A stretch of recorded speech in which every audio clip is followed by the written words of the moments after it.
Peace, folks. This is X from TPOT Media. Open your mind and wake your black ass up. You know what time it is. Hit that damn like button as you make your way in the door. Grab a seat, settle in, get ready. It's the Grown Man Hour with your host, my man, Bernard Riley.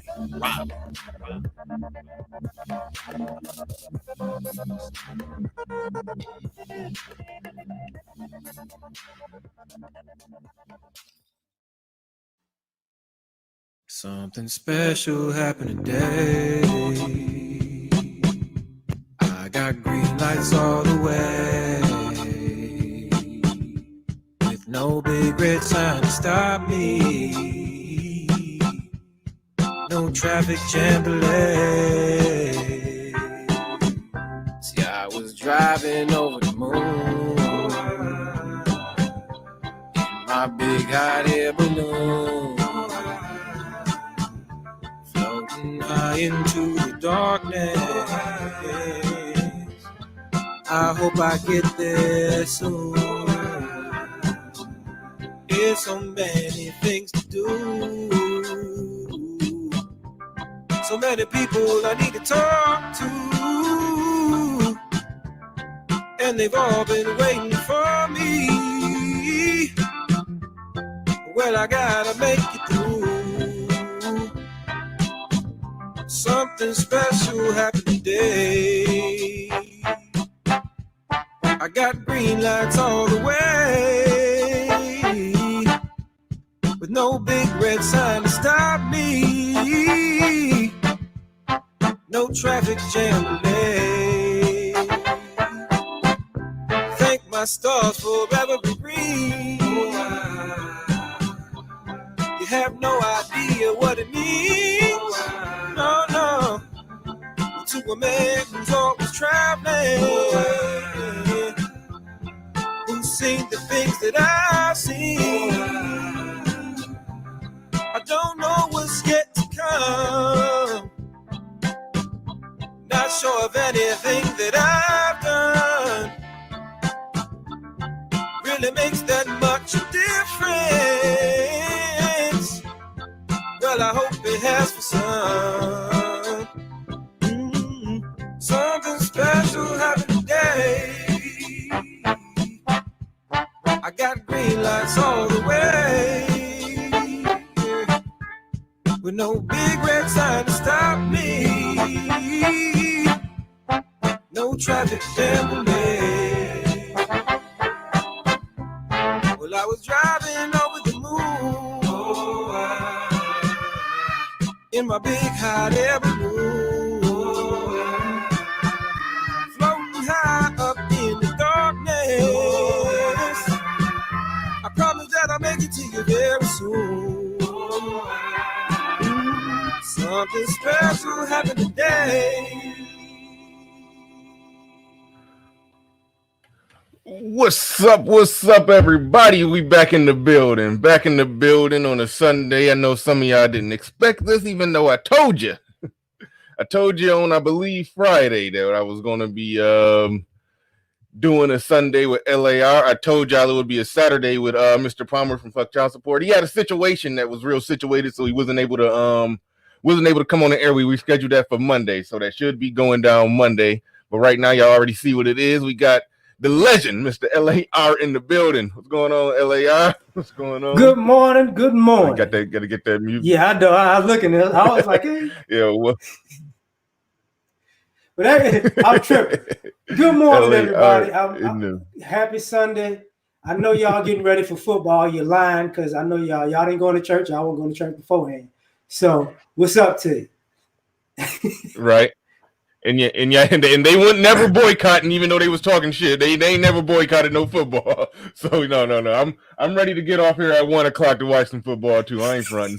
But what up? Shout out to the early bird squad. Shout out everybody that make it in bright and early. Drop a comment before the show starts. CA1 says, "Yo, that's a good topic. Definitely." And LAR, the man for the job. What up, Third Ward Colombian?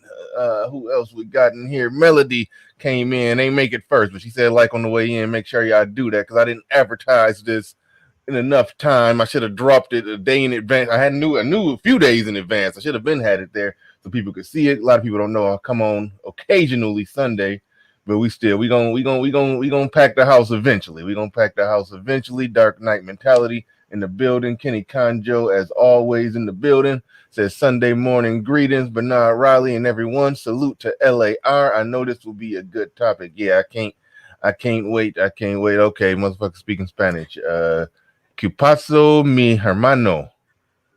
Yeah, we got it. We got it. Sí. Gracias. I got third grade level Spanish. Oh, right man.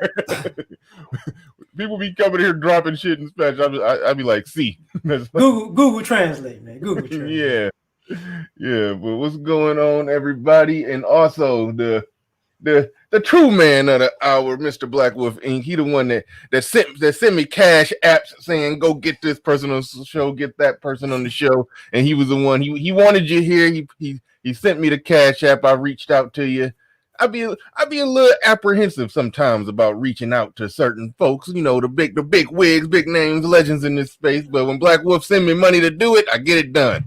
We got LAR in the building, so definitely glad about that. Let's see who else. Do a couple more shout outs to those that make it in bright and early. I see Aaron B, Brenda W. Who else we got in here? Ricardo Rodney came through with another super chat. I hope you got a wrench because you do be dropping a little something in the collection plate every day. I don't know if I got to double check, make sure you got a wrench. You be supporting the channel frequently. Perfect Storm in the building. Black Torch in the building. The General, salute to the General in the building. All right, we about to get this bad boy started. We got LAR Movement in the building. One corny question that I always ask to get things started, actually a corny question you're probably familiar with because I ripped it from O'Shea. He always say, he always ask people with the one-on-ones, how did you get involved in this space? But if I understand it right, you look through your catalog, you got videos from like 8 years ago. Is that about accurate? Yeah, man. So you've been in the game. You've been here forever, man. 8 years ago, man. So yeah, explain how you even got in this shit. I used to make music. I still do from time to time. So that's what the acronym for the group. And my homeboy, who's the producer, I was like, why don't we just start doing this stuff and upload on YouTube and kind of promote that way? He was like, yeah, but he didn't want to do it. He kind of got gun shy. So I was like, forget it. I'll warm up by, just doing topics because I wanted to do topics anyways. Because I just started doing like once a week, like 8-9 years ago. And some years went by and I don't know what I did, but I was like, you know what, let me see if I could do 1,000 videos in a year. Damn. And so what I started doing, so it was maybe about 3 or 4 years ago. Maybe 3 or 4. I was like, let me do 3 a day, 3 10-minute ones a day. So for at least 2 or 3 years, I uploaded 1,000 plus videos. And this space, I kind of, when I first watched YouTube, they had like a, Pink Elephant, Sergeant Willie Pete was here. A lot of the guys that went to Gen X, because I don't think people understand about, they had like the gender war when I first got here. It was going on then. Like 8 years ago? Yeah. Whoa. There were guys like, but these guys were upset to the 10th degree already. And they came in raging. They was going ham. they came in on red pill rage with 3 shots of tequila. So I'm listening. I'm like, dang. And then somehow, I started hearing it and be like, okay, I see what guys are talking about. and I started talking about, you know, my experiences also. But to be, hold on, wait, were you rejecting it at first when you first heard it? No, I wasn't rejecting it, but it was one of those things where it was, you know how when you hear something shocking for the first time, you're like, dang, you know, it was that. I was like, Jesus, these dudes, okay, you need to calm down. Like, you know, our brother be like, you need to get some. You kind of wild too tight. I had that experience when I first heard, it's probably 8 years ago, I first heard Tommy Sotomayor. I had that reaction to him initially.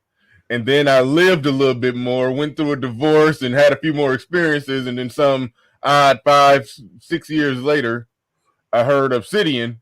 And it wasn't that much different, but it was a little easier to swallow. I was like, okay, I get it now. My bad, Tommy. You wouldn't that wrong. You weren't wrong. You be wilding, but you weren't wrong.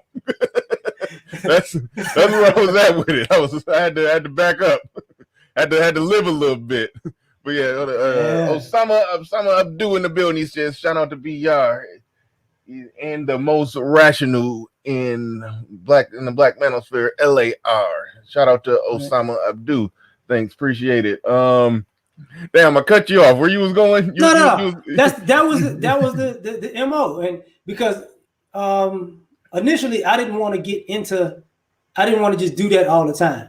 Not because I couldn't do it all the time, but because for me that gets old. So when I would make the 3 videos, I would try to make them about 3 different things.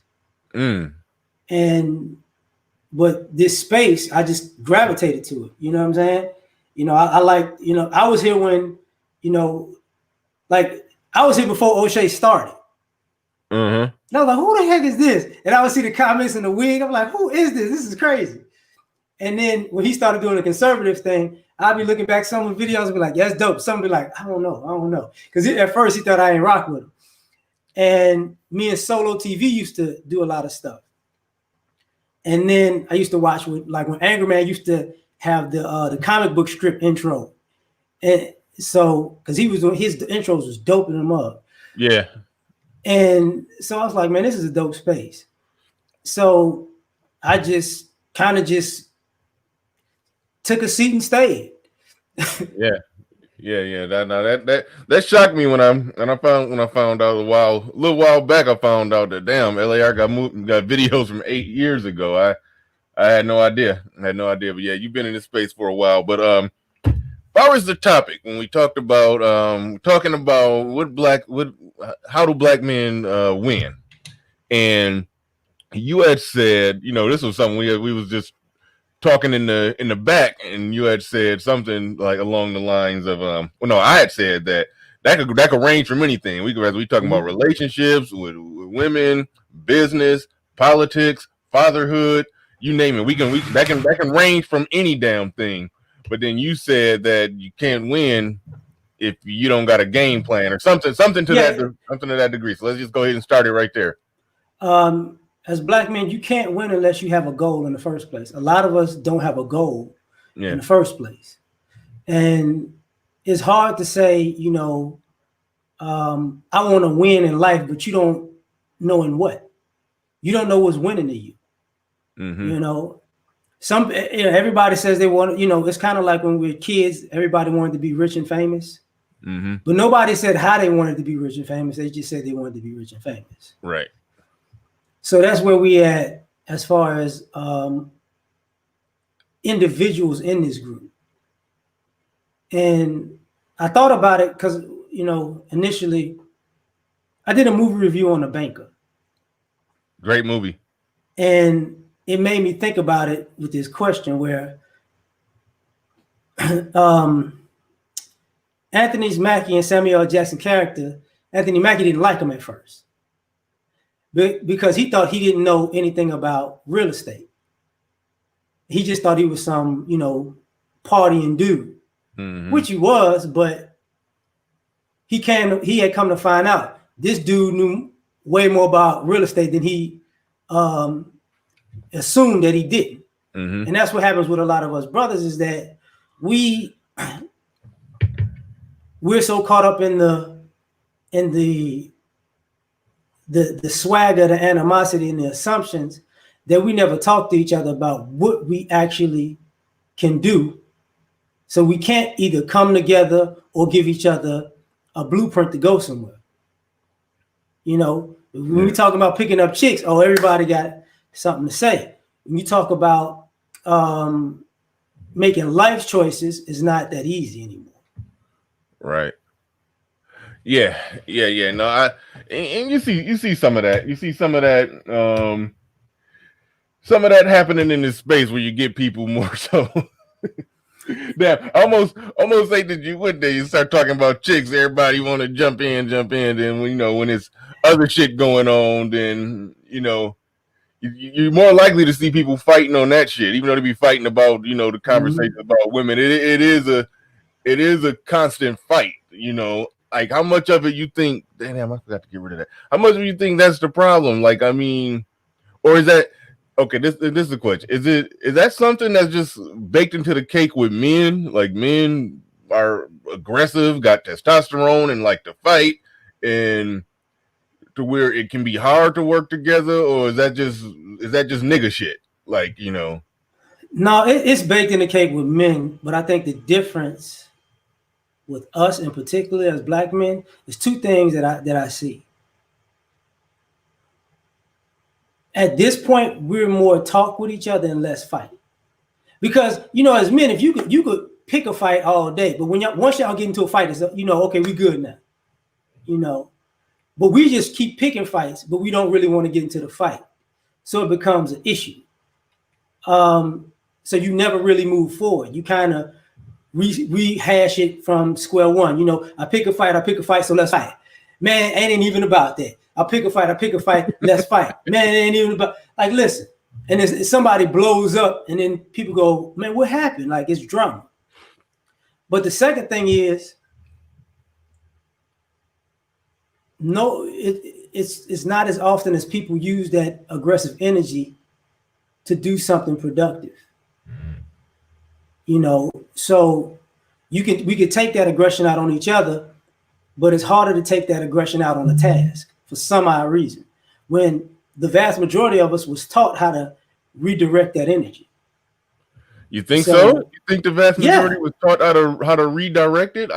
I thought that might be part of the problem, that a lot of us are not taught how to properly redirect it, or maybe get the steam off through sports or some other shit. But as far as getting to the point to where our aggression and testosterone and all that is put towards competing in business and all of that, I don't feel like it's being redirected in the right places. You see what I'm saying? I don't think as adults we were taught business.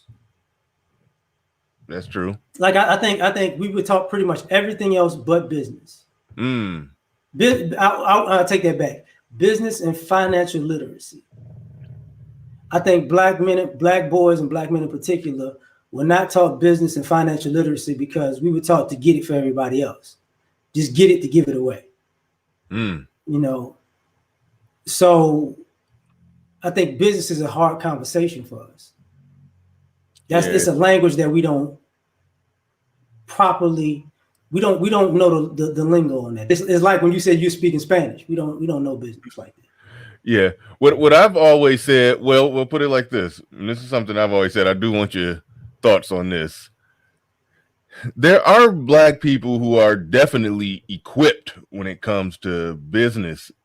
But what ends up happening with us, a lot of our really talented people, they're working for bigger, larger companies, probably making $100,000, $200,000 a year. And I'm like, okay, so if you could be a project manager for some Fortune 500 company and you sitting there doing all that business, using all your business acumen to make them millions, you can use that same business acumen to have a business, in your community, hiring your people, employing your people. And, even if you ain't making it nowhere, even if you don't hit nowhere near where the company is working for is probably making hundreds of millions, if not billions. You may not even sniff that.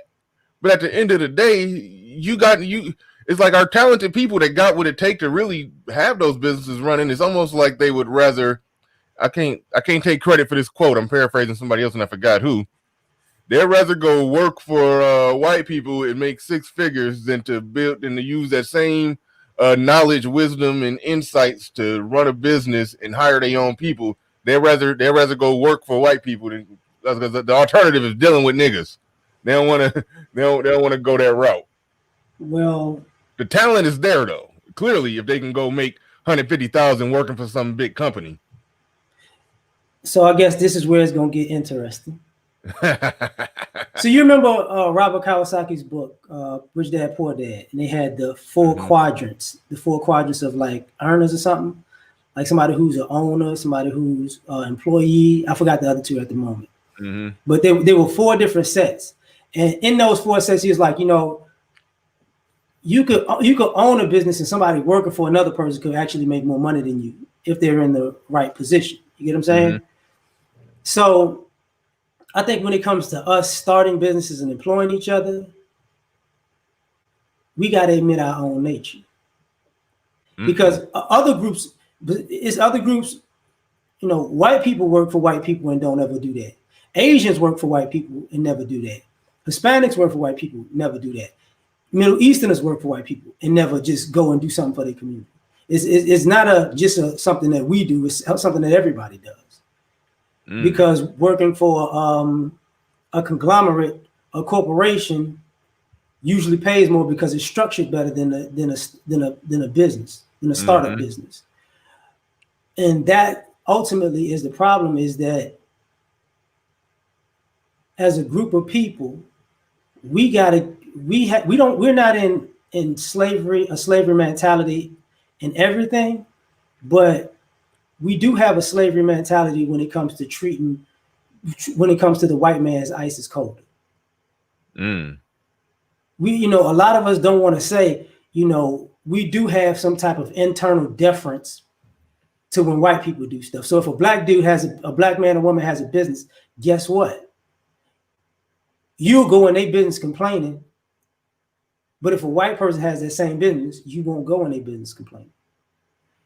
Yeah, that's a weird thing. And I used to question how much that is true, because maybe it's just me, just how I am.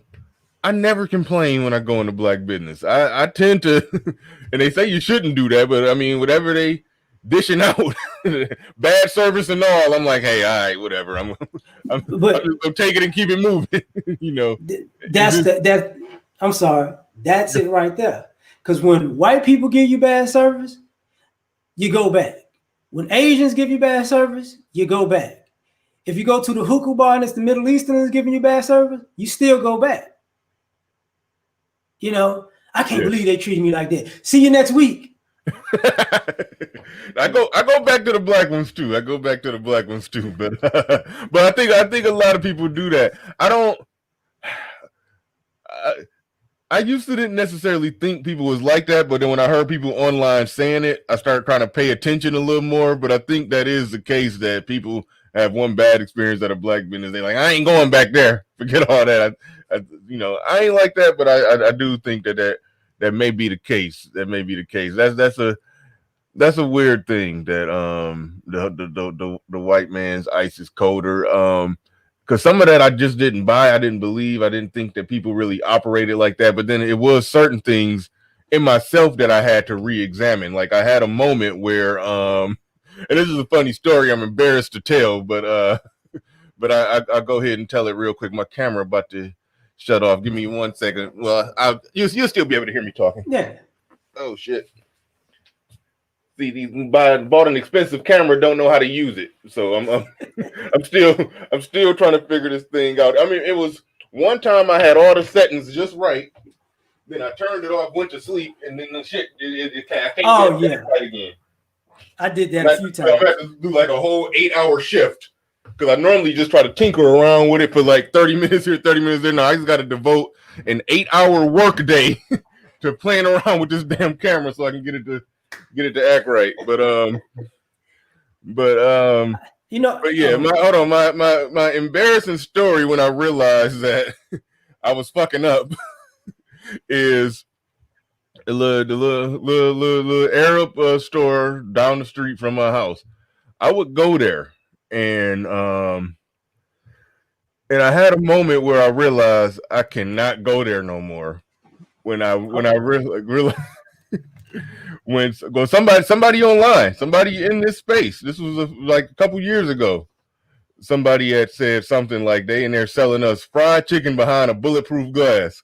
And I was like, damn, I never really thought about that.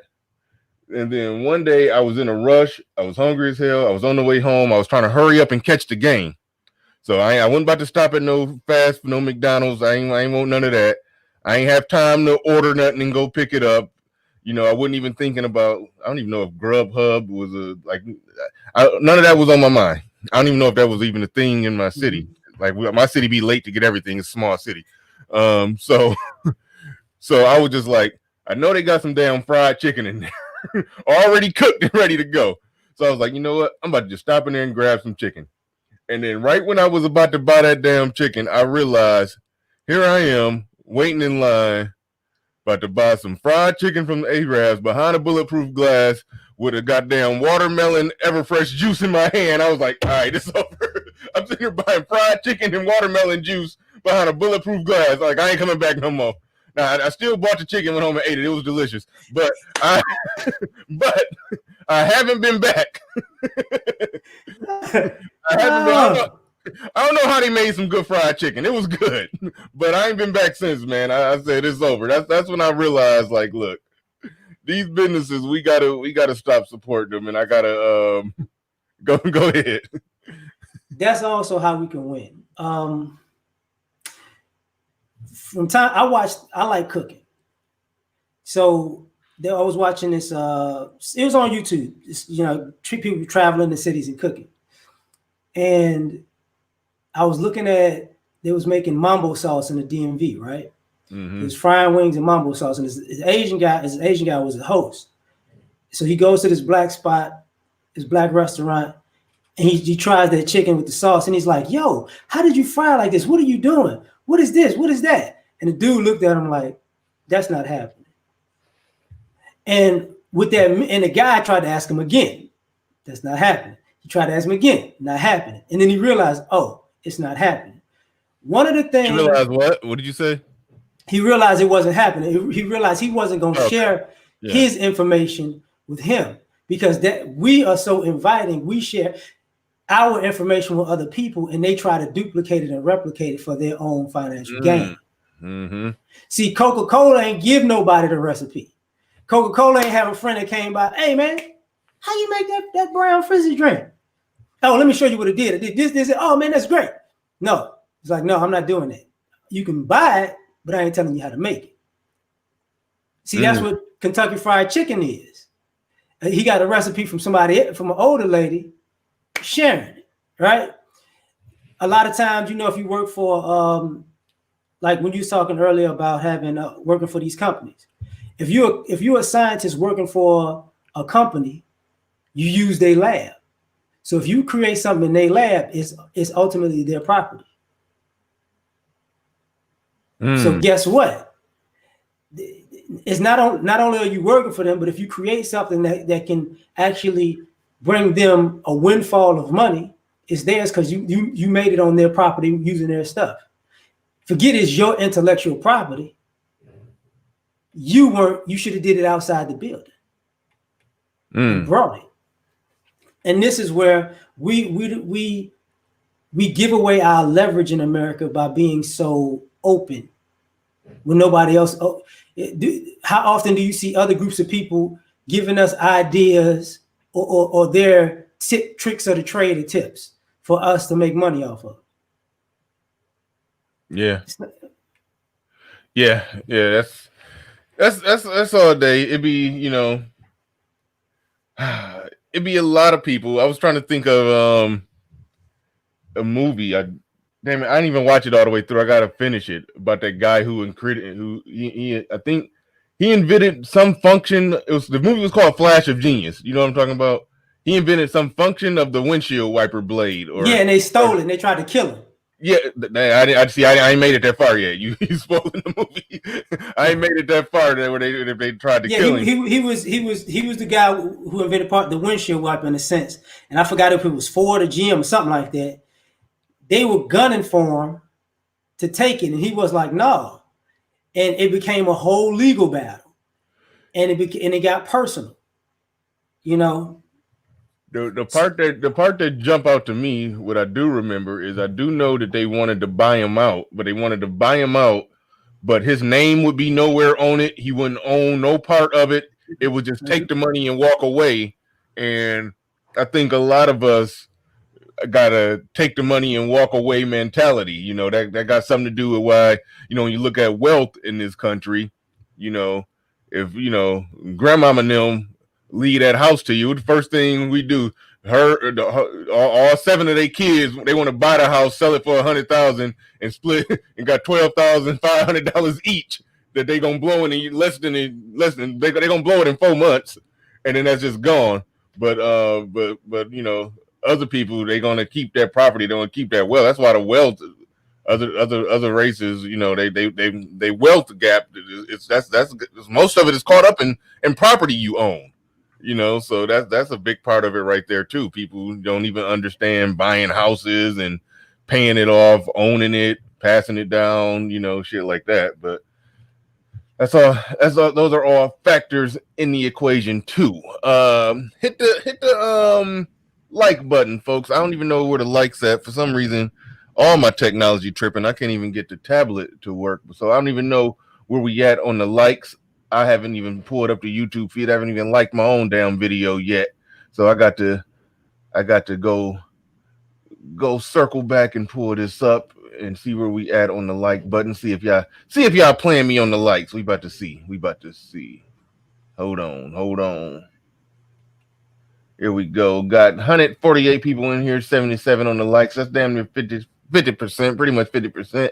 We can get that up to 100. Y'all go ahead and hit that like button for me. Well, figure out how to work YouTube. God damn. Hold on. Hit the like button. But yeah, the whole business piece, that's a whole thing. How far do you get? I mean, I've seen you touch on politics, on the whole political side of this thing, you know.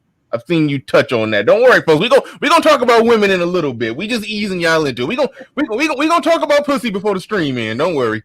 But politics.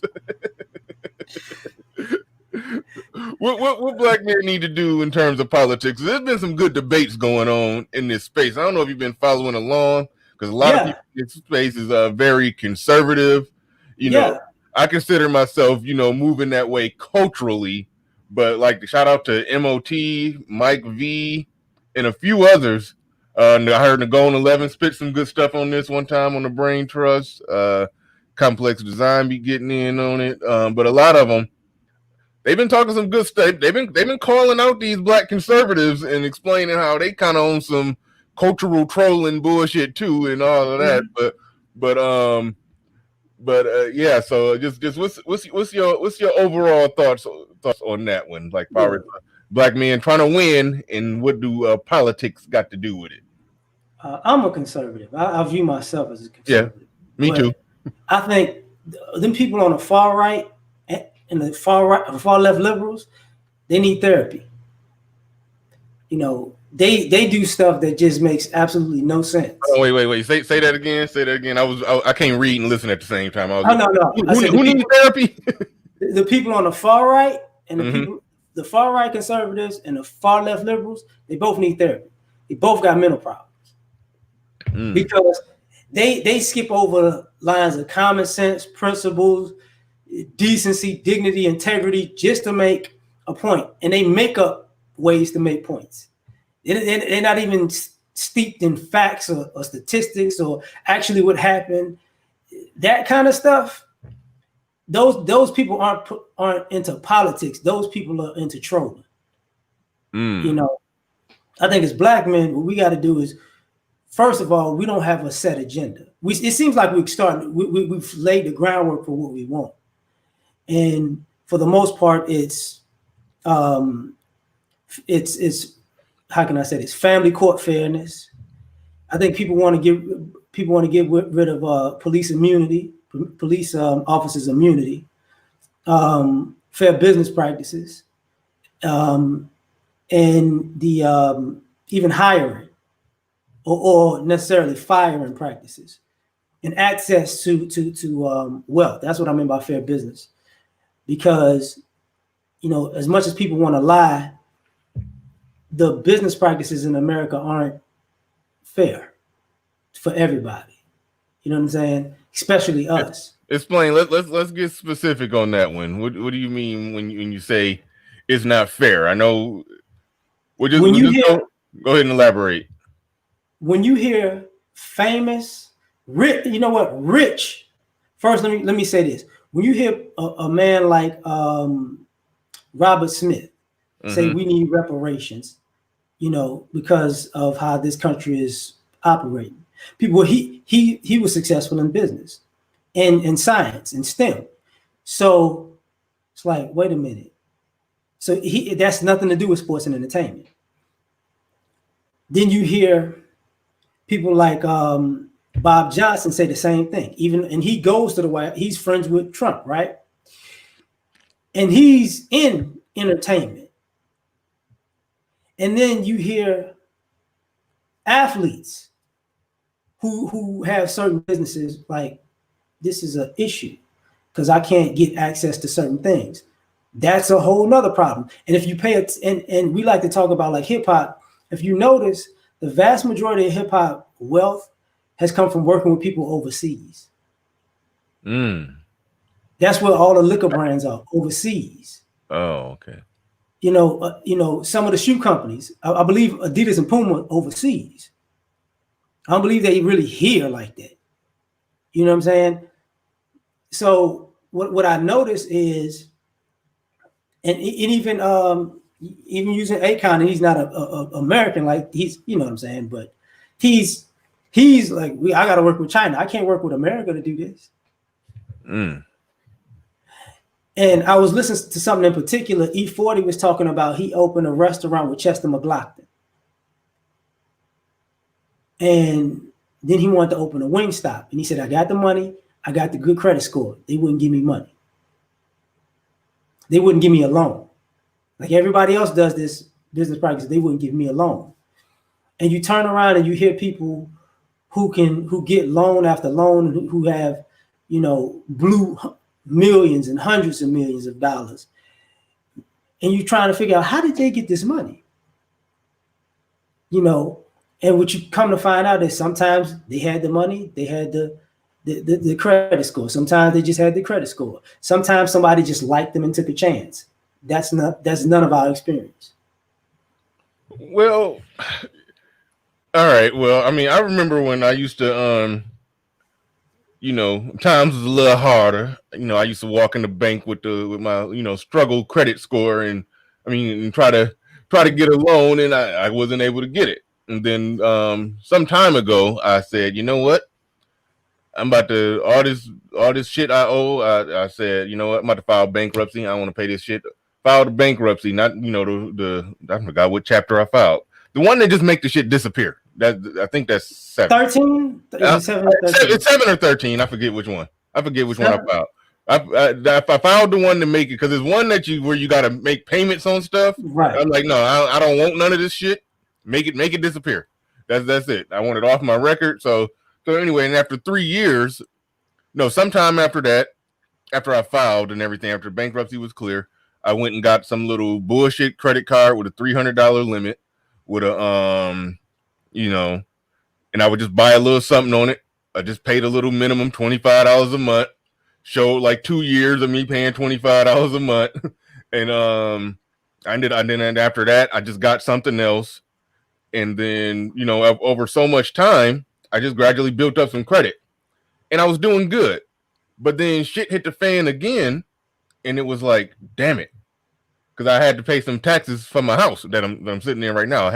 I lost my job, and I had some back taxes that I was planning on working the job. I was planning on using the money that I saved from working my job to pay those little back property taxes. Then I lost the job, so I was like, damn, I need that money to, just in case it'd be a while before I get a job again. I need to hang on to that money. So my little property taxes that I got to pay, I was like, oh shit. So I just walked into the bank now with my newfound good credit score and was like, hey, I need $5,000. I know that ain't a, you know, we was talking about people doing shit with millions, but I walked in there with a better credit score on the day that I lost my job, but it wasn't necessarily in the system that stuff. As far as the computers were concerned, I still had a job. They knew they still had a direct deposit. They had one more direct deposit coming, and they assumed it would be more. The bank did, but I didn't have a job on paper. I still had a job on paper. Put it like that. I walked in there and was easily able to, you know, walk out of there with a loan. And on that same day, I applied for a Navy Federal credit card, and they just gave me a Navy Federal credit card with like a $20,000 limit. I did all that on the same day. So on the same day that I lost my job, and I was like, "Oh shit, I'm about to be back in that situation again." This time I had credit, so I was like, "Good. I got a $20,000 credit card to hold me. I got the money to go pay my back taxes and hang on to a little cash. I got borrowed a little more than I needed, and hang on to a little cash afterwards." So I was good, and that was really how I ended up, you know, starting a business that I'm running now. And then I was like, shit, I'm out of work. Let me do this YouTube thing a little harder. Let me do this. Let me, you know. So I was sitting. So that had me sitting there thinking, like, damn, if I was still walking around with that struggle credit score, and then the white man fired me, and then I went and couldn't get a loan from the bank and couldn't get no credit. I could have fell into that trap of bitching about this country and racism and the white man, but no, I just made some decisions to get my credit right, and then I got approved for some shit, and then it was easy and smooth sailing. So that's where I'm like, when people talk about that racism, that injustice part, I'm like, what decisions are you making for when, you know, shit do hit the fan? Are you in position to make a move? Are you in position to do something? And I think a lot of niggas ain't making the proper decisions before the shit hit the fan, because shit hit the fan. Life sent me a bus driver uppercut, but I was ready for it, you know? And I think that's part of the problem. The bus driver uppercut. That's funny. You going down now? Yeah. But a lot of us aren't prepared for it, because I remember, like, I was the opposite, right? So I graduated college. I owed like $3,200 or $2,400 in student loans. So I started working, and I paid off my college debt in like. You said 2,400 or 20? You ain't mean 24,000? No. I mean 2,400 or 3,200. Oh, you had junior college debt. You wouldn't. Right. Okay, so, yeah. But you know what I'm saying? So when I graduated college, and I paid that off, and had to be less than 6 months. I'll put it like that. Man, you kicked ass. But the thing about it was, I wasn't a person who had credit cards. I was a cash person. Yeah. So guess what? When it was time to use credit, I had no credit. You know, I had like a 500 credit score because I had the student loans was already paid. So it's like, you don't owe, like the people was like, you know what? We know you're responsible, but we can see you don't owe nobody. So I got charged off of that. You know what I'm saying? So I had to start getting credit when I was like in my 23 or something like that, because I saw kids in college. This is how I learned about this. This is how I learned about credit. Walking onto a college campus, watching them sit on the campus, telling all the students they can get a credit card. This money is theirs. And it was like a 24% interest rate. And people keep signing up, and they sign up. Oh, I'm going shopping. And I'm sitting there like, y'all in this line this free money is credit. It ain't free money. It's a difference. And watching my freshman classmates, you know, 6 months into the school year, like, I got to call home for some money because I owe these people all this money. What did you do? Well, I went to the mall and I balled on them. Oh, okay. So now that $1,200 that you spent is not $2,000 that you owe. And now, so I was like, I'm never messing with it. Mm-hmm. We do, you know, just normal, regular people. Our credit goes as far as a credit card, car, maybe home. Mm-hmm. we don't operate beyond that. And for most, it's just credit card and car. So a lot of us don't deal with, the responsibility of having to put money aside or put money away or deal with credit in the sense of, because I've seen too many of us, I had friends, family members who used to, instead of going to get a loan, they got the payday loans. Oh man. I've been down that road before. And if anybody, and let me tell y'all something. If this is how payday loan work. If you need $1,000, you owe $1,100 tomorrow. You owe $1,200 2 days from now. You owe $1,300. That's how that goes. And if your credit's that bad that you got to get payday loans, you'd never get out of debt. Man, them people, they might as well hire Joe Pesci, and like, cause they coming at you with the baseball bat to the knees. I mean, I would have rather took that. When I got caught up in that stuff, I was like, man, y'all could have hired the good fellas. They could have put the baseball bat to my knees, and I would have been good with that. I mean, before I had to pay all that shit back. Man, that shit is wild. Them damn payday loans. Eric Archer in the building with a super chat. He said, "I've been watching for a while. Something for the collection plate. Keep up the good work, guys." Bernard, which city are you from? I've said the city that I'm from a couple times. Sometimes I hesitate to say it, but I live in Michigan. In a small, I'll go ahead and say it. I haven't said it enough time. I'm from Saginaw, Michigan. Small city. It's semi on the map. Draymond Green from Saginaw. There's been a few professional athletes that made it in from Saginaw, Michigan. Jason Richardson, that was in the NBA, played for the Warriors, 2-time dunk contest champion from Saginaw, Michigan. So yeah, we got the same. That's the same Steve Nash, Jason Richardson. We got the same thing. Oh, damn, I forgot about that one. What happened there? I forgot about that baby. Don't look white. Yeah. Is he still with her? Oh no. But yeah, that Jason Richardson, yeah, that one. That Jason I'm the Richardson. godfather and daddy to your baby. That's the same Jason Richardson from my hometown. That I actually played on a basketball court with him one time, very briefly. He ain't dunk on me, but I was in the vicinity of when he dunked, and he jumped so damn high, like somebody threw an alley, and I was like, damn, who they throwing that alley to? And I looked up and I saw a Nike sign going by my face, like he jumped that damn high to where his shoe was right here. I was like, okay, yeah, he going pro, and I'm on the wrong court today. I need to get off here. I need to go to the YMCA on the B court, because they playing for real over here. Sub me out. Yeah, but no, yeah, he from my hometown, Jay Rich and Draymond Green. So yeah, I'm from Saginaw, Michigan. If you must know. Black Wolf Inc. back in the building with another super chat. He said, "Great shows this far." LAR, I love the haircut, man. They really got the shine on. I told y'all stop messing with my Lou Gossett fade. Lou Gossett fade is on point. I need the sunshades to do it. How long you been just shaving it all off, man? When you just let go and throw in the towel on that? 14 or 15. Yeah. I was 14 or 15.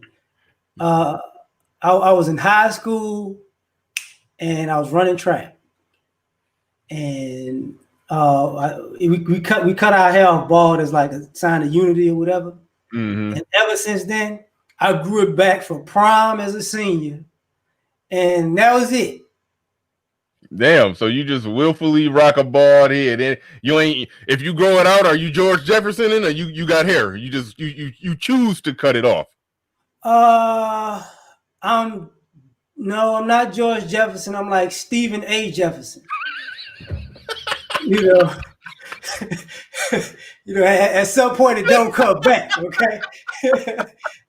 I was mad at R. Kelly for years because I was like, how his grow back and mine don't? He said Stephen A. Jefferson. Yeah, that's what I have. I grew it back once at like 25. I actually grew it back at 25. And I looked, I was like, damn, it grow back. And then I cut it right back off. And they ain't been back since. Oh man, that damn Stephen A. Jefferson. That's some funny shit, man. It's I'm in a lucky genetic pool. Like my brother, all my cousins. I even got an uncle who old as hell by now. My father passed away in his 30s, so later mid 30s. So the latest pictures I look at, his hairline was still everybody's hairline is still intact in my face. So I got lucky. I don't. It's not a person in my lineage that I can look at that's balding. So I had an Akon line before I cut it off, anyways. Okay, mine just started back here, anyways. So I didn't care.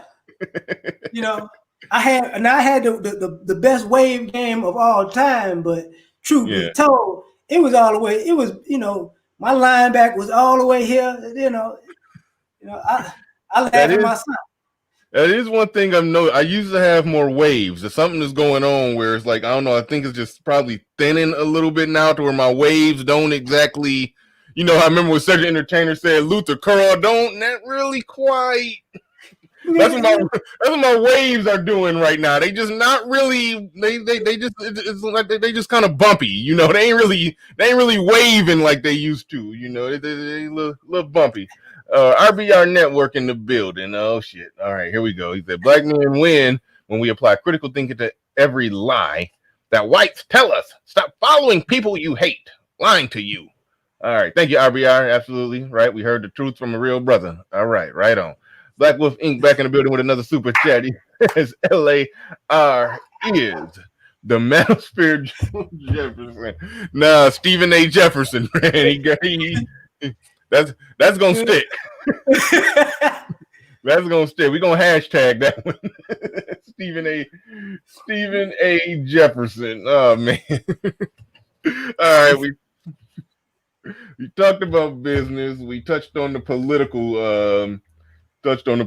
shit. Far as with women, what black men doing wrong with women? Why? What's going on? And I ain't even just talking about just simply just getting some pussy, because I think black men do that just fine. Even though everybody get accused of being incels in this space, I think black men ain't got no problems just sticking their dick in a vagina. It's bigger issues that black men and black women are having, and what do black men need to do to rectify those issues in the event that they wish to do that? Because I know some people are going to drop some hashtag SYSBMs in the chat, but as far as black men winning in relationships with black women or not, whatever, just where you at on that? What's up? What we need to do? Ultimately is just keep it 100. Because a lot of times what's really going on is a lot of guys just can't keep it all the way real. I'm not saying it's I'm saying in the sense of either you can't communicate properly, you don't want to communicate properly because it might hurt somebody's feelings, or you don't want to communicate properly because you want to have your cake and eat it too. But the thing about it is, if you actually communicate, just keep it real with somebody, you'll get what you're looking for. And a lot of us don't want to admit either we don't know what we're looking for, or we kind of like it. We like the dysfunction the way it is, and we can capitalize off of it. But you can't capitalize off the dysfunction and complain about it at the same time. You touching on something with that benefiting from the dysfunction. I remember on my show, Super Triz was on here. He was on the panel. And somebody had brought up the Nation of Islam, and he was talking about like, hey, the Nation of Islam, or the women that seem to be on board with that. They seem to be some submissive women. They seem to be women that are more or less falling in line. So somebody was suggesting, why aren't more black men, getting on board with that? Because it do seem to be some structure, even though we can pull out everything wrong with it.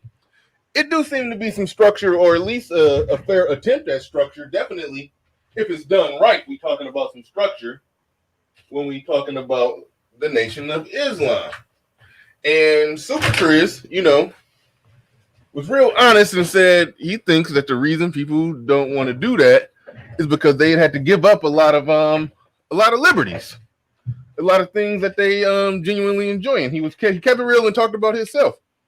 He said, "I like being single and free and traveling the world and having my way with women, so to speak." He's like, I like getting it in. I like, he basically was like, I like being free and having fun and getting it in with the ladies and living that single life, and I'm living my best life. He living his best life. He ain't trying to, he ain't trying to get all structured like that. Even not that he's just some loose cannon, reckless Negro out here. As far as I understand, he's a real successful brother. As far as I understand him, but as far as with the women, he said he wasn't trying to put that in pocket.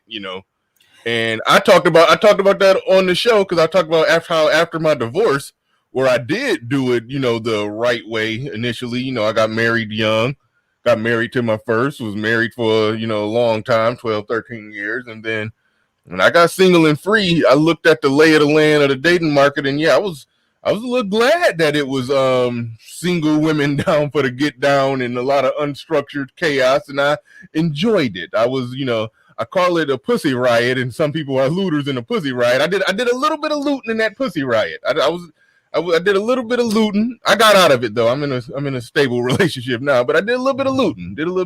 I was, and some dudes, they enjoy the riot. They enjoy it, and they not trying to stop the riot.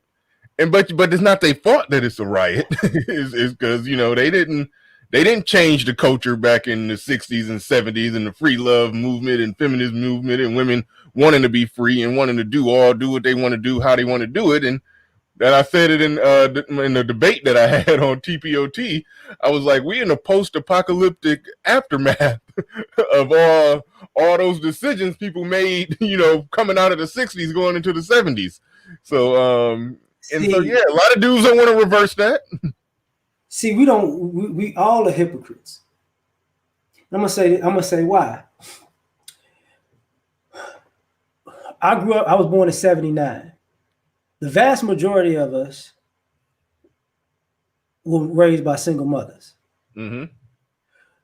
Especially the boys, right? The vast majority of us was the little boy walking behind our mama at the barbershop so you don't look at her butt.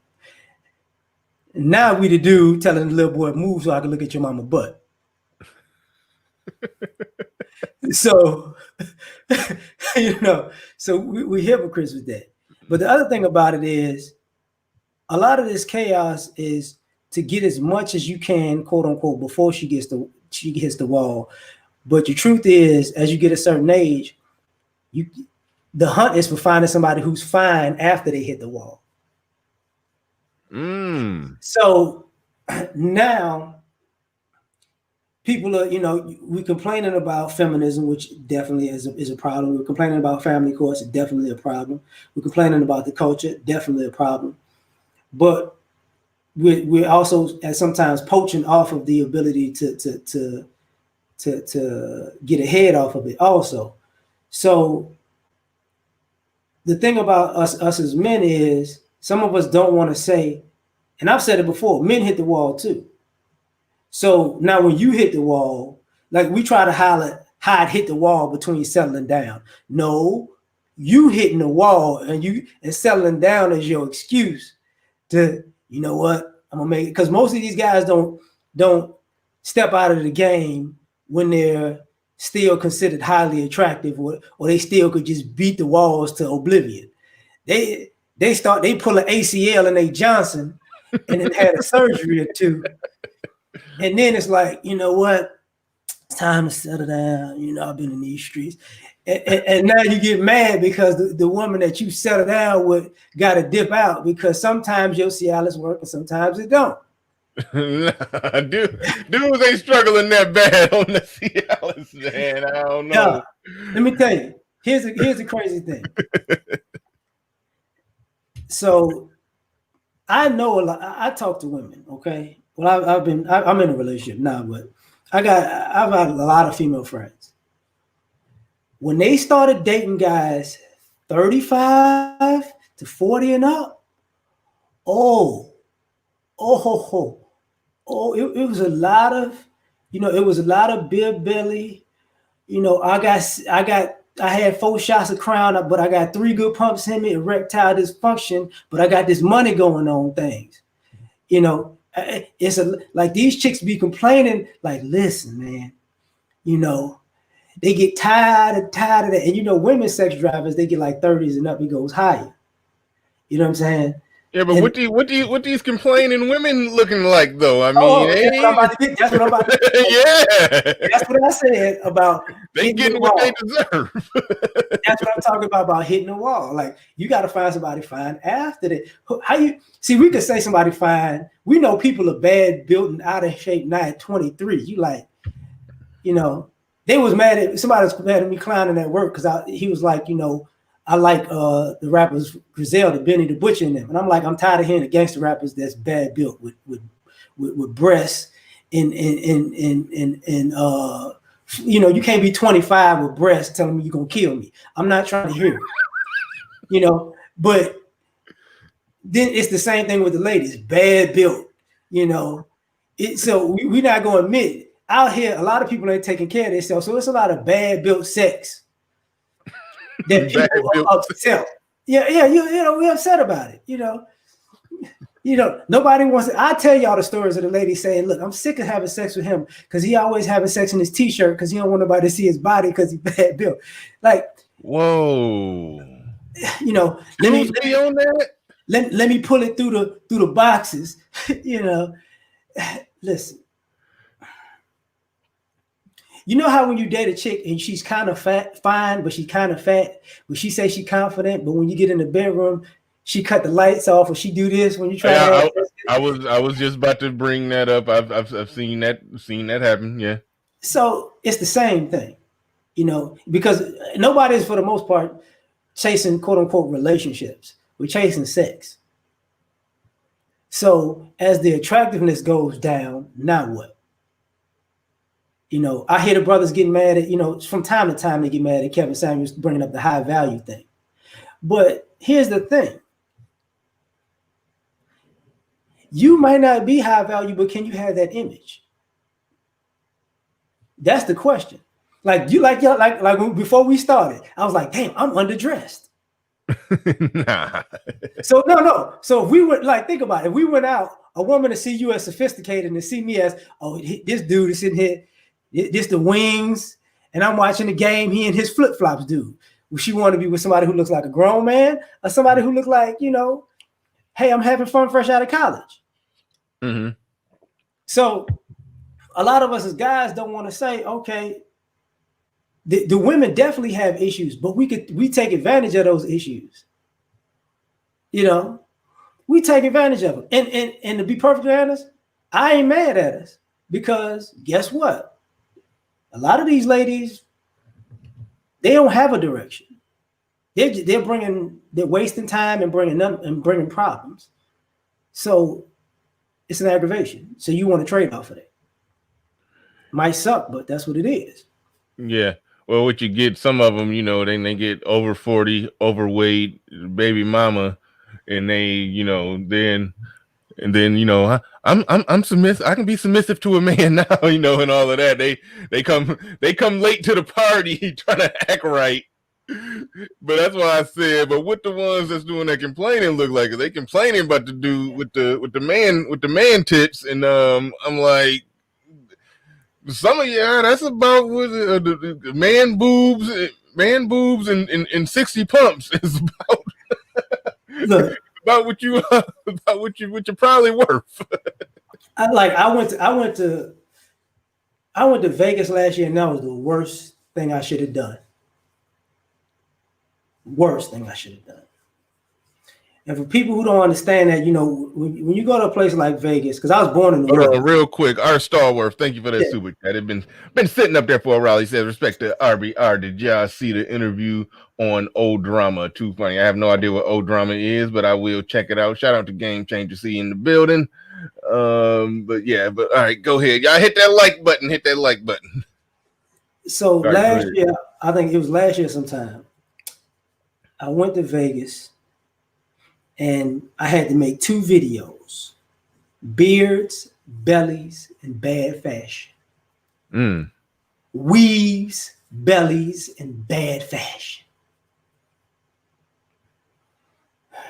So, since it's a hub, because it's a travel city, you get to see people from different areas. You know what I'm saying? East Coast, West Coast, Midwest, South come together.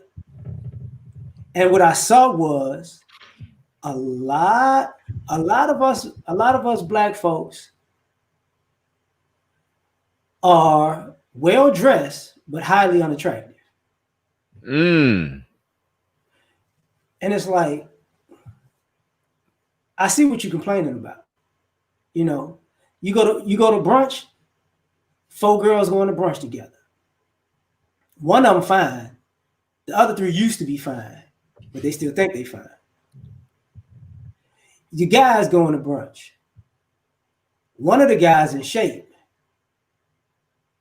2 of them used to be in shape. The other one never did a push-up his whole life.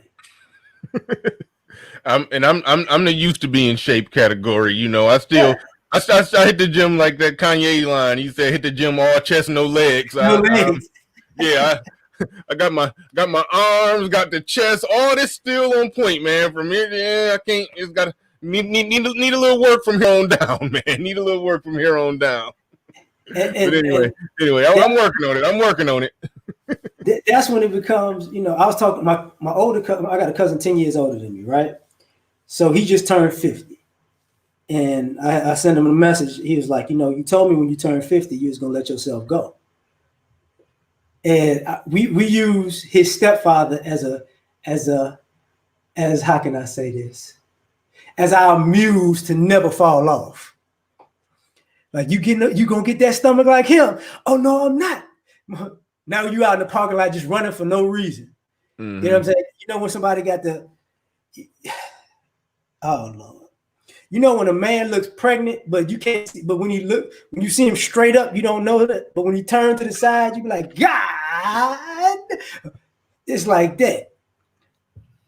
So the reason I'm saying all of this seriously is because our issues with women are, you know, we want somebody who's fine, who got their stuff together. The best way to get somebody fine is to deal in a pile of dysfunctional people.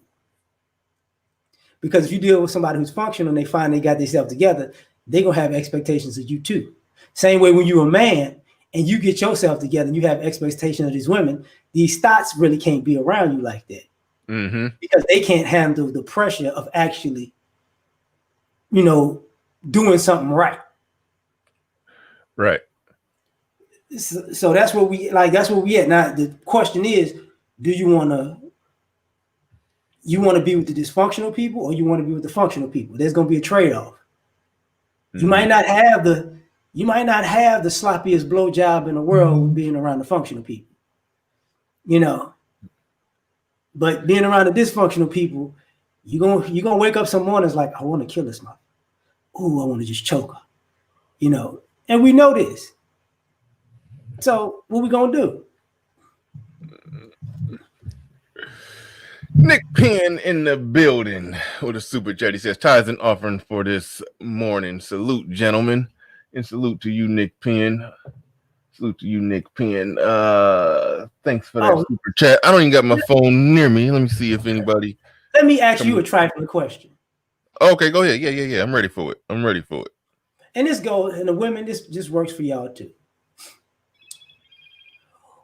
How long could you be around the person that you had the best sex with right now in your life? That one that you know that she's the El Campeon of sex. How long could you be with her, in the same room with her right now? I'm in a unique, privileged position right now. Because the woman I'm with, yeah, her sex is the best. All right, Drake. I'm in a very privileged position right now.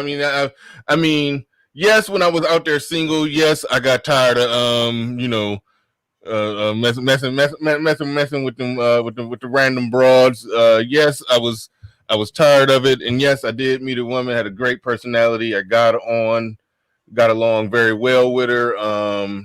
Shout out to ARC and his wording of this. He enjoyed, I enjoyed the sexual and non-sexual time with her and all of that. I enjoyed all that. It was wonderful. We bonded. We got along great, but I would be lying. Big part of the reason I'm out the game. I retired, but I don't know. Maybe she retired me. I don't know. It was the sex is wonderful, but but okay, taking her off the table.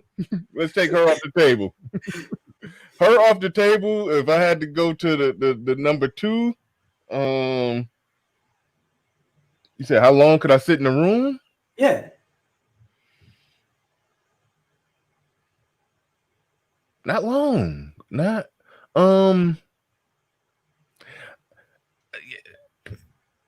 damn, you caught me off guard with that. Now I'm trying to figure out I'm trying to go through my little Rolodex.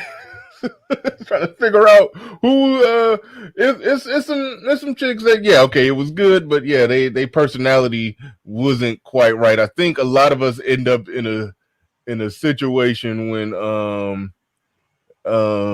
we end up in a situation where we can get a woman that that look the way we want a woman to look, but we probably can't necessarily get a woman that look that good and act the way that we want a woman to act. Now, those women exist. They just are at a higher level, so to speak. And every guy legitimately don't qualify for it. You meet a chick with her head on straight and she pretty and she got a nice body. That woman, if she's smart, she knows her value. She knows that she could do better than just a run-of-the-mill average dude. And she's fishing in a different pond than you. So you end up in a situation where you probably can get the face and the body, but not the personality. Or you can get the face and the personality, but not the body. It's like those 3 things. You end up in a situation where you could get 2 out of 3, or some dudes break down and accept 1 out of 3. And sometimes the personality be one of the fucked up things that they accept. So they end up in that situation like that where they gotta make a choice. And I think we all gotta make some choices and compromises. I think one thing that I've always said is most dudes are okay with an average looking woman with a nice body that they can get along with. If the dude is genuinely in the market for a relationship, unless he's just really high up on that select scale, you take that average looking woman, long as she ain't ugly. If she just look decent, she can look above average, when she's did up, body look good, and got her head on straight, and you can get along with her. Most dudes are more than okay with that, So that's where I'm at with it. I think it's a few dudes who be gunning out there wild and be getting themselves into some bullshit, But I don't know how heavy that is. The thing about it is, like, as a man, we got legitimate complaints. The modern day personality is horrible. It's not good at all. I know some of the ladies think it is, but it's not. But for the fellas, what you need to do is put these people in a position so you can see what you're dealing with. If you really want to, see, you got to take people out on dates, because you got to take them out. Some of us don't think about it like, okay, some people don't want to pay for a date, or some people don't want to take people out. And I get that some people are utter waste of time. But if you actually think you see something in a person, you got to take them in the environments that you like to go to see if they're compatible with that. Because if they're not compatible with the lifestyle you live, then it's sure that they got to go. Sometimes people are letting people stay in their lifestyles too long, hoping that they change, and they're not built for that,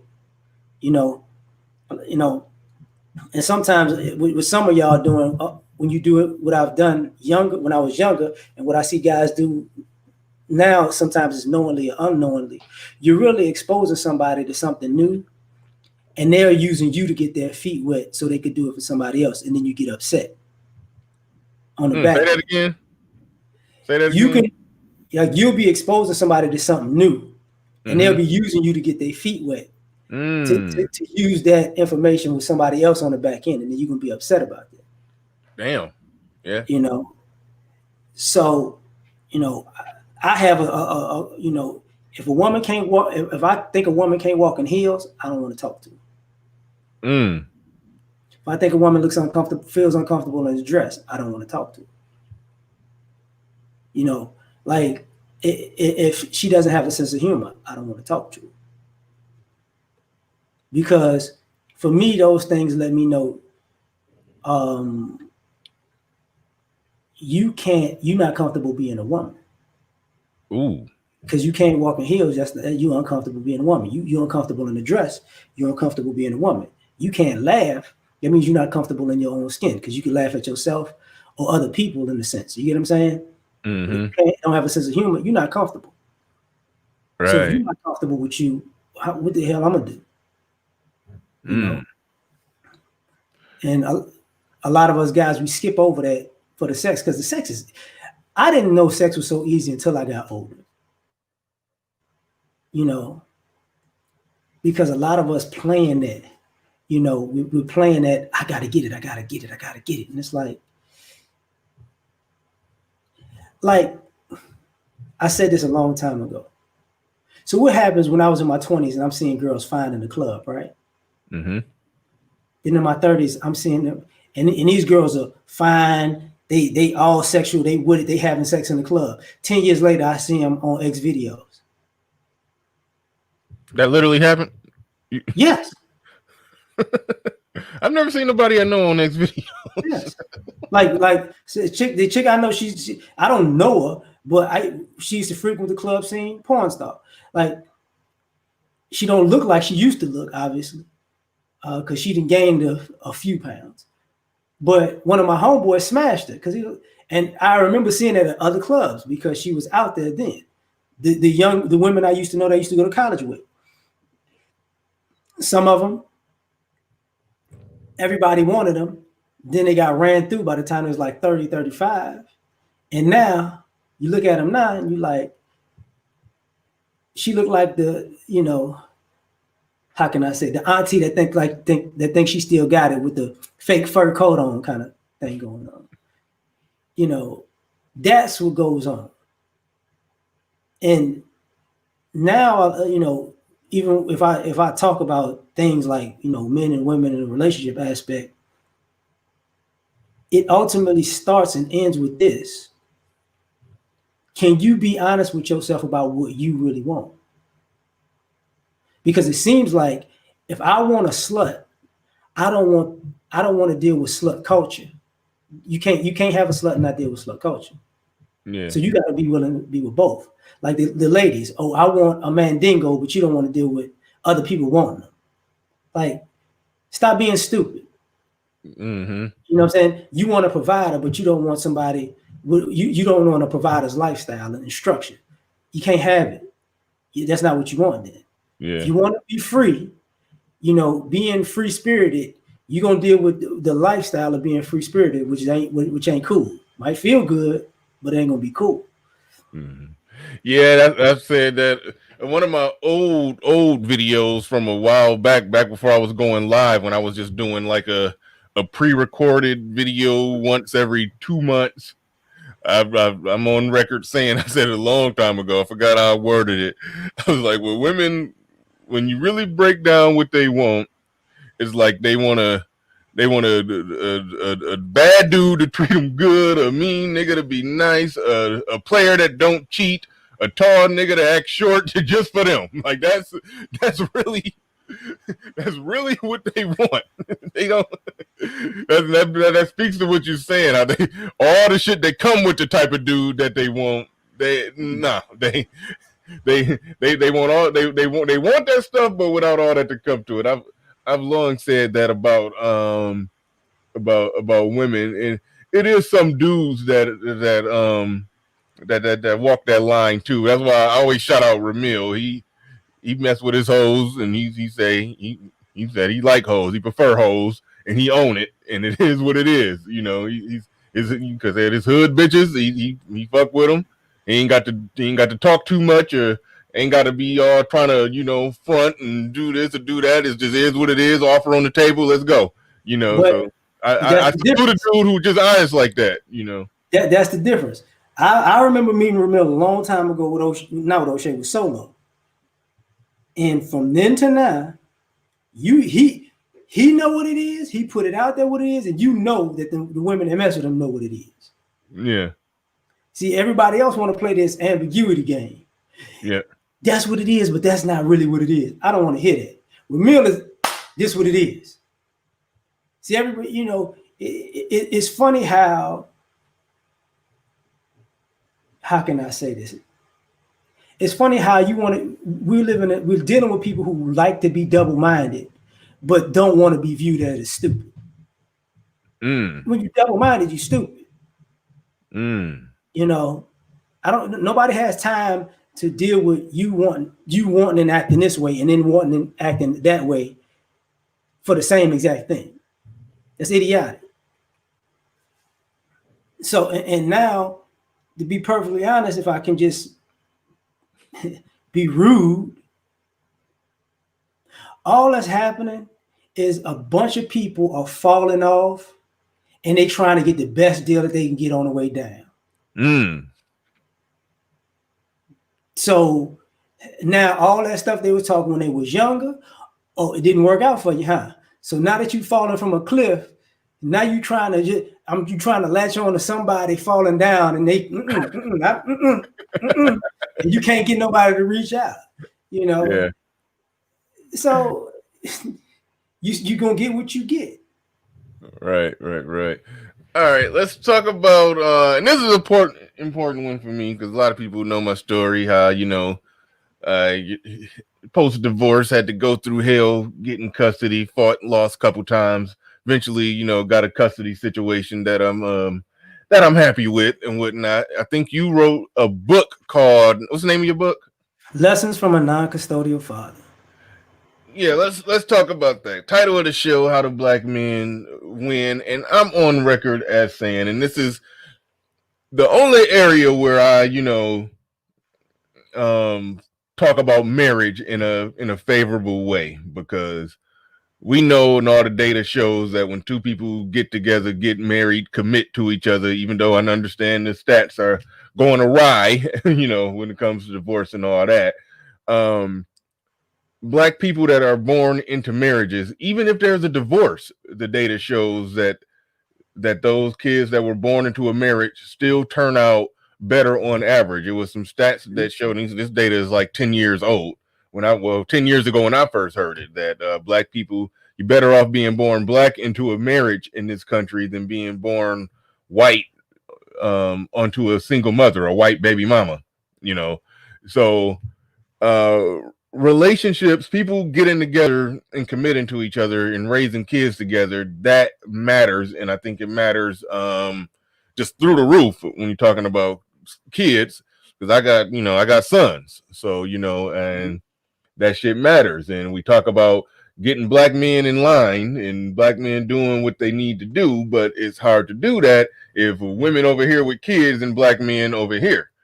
And so, it's so to some degree, now I reference Ramil again. He's like, the one slight chink in his armor is when he was like, man, fuck these bitches, just build and do this and do that. Okay, you're trying to rally the troops, but you're trying to rally the troops of a bunch of men raised by single mothers. So you're trying to rally a bunch of matriarchal minded, raised by women men, and that's why you're struggling. So it gotta, relationships, either relationships or parents getting custody or a man figuring out a way to have a strong impact in the life of the child while being non-custodial, and which is, I think, is damn near impossible. And that's why I'm glad you're on here, because you wrote the book about a non-custodial parent.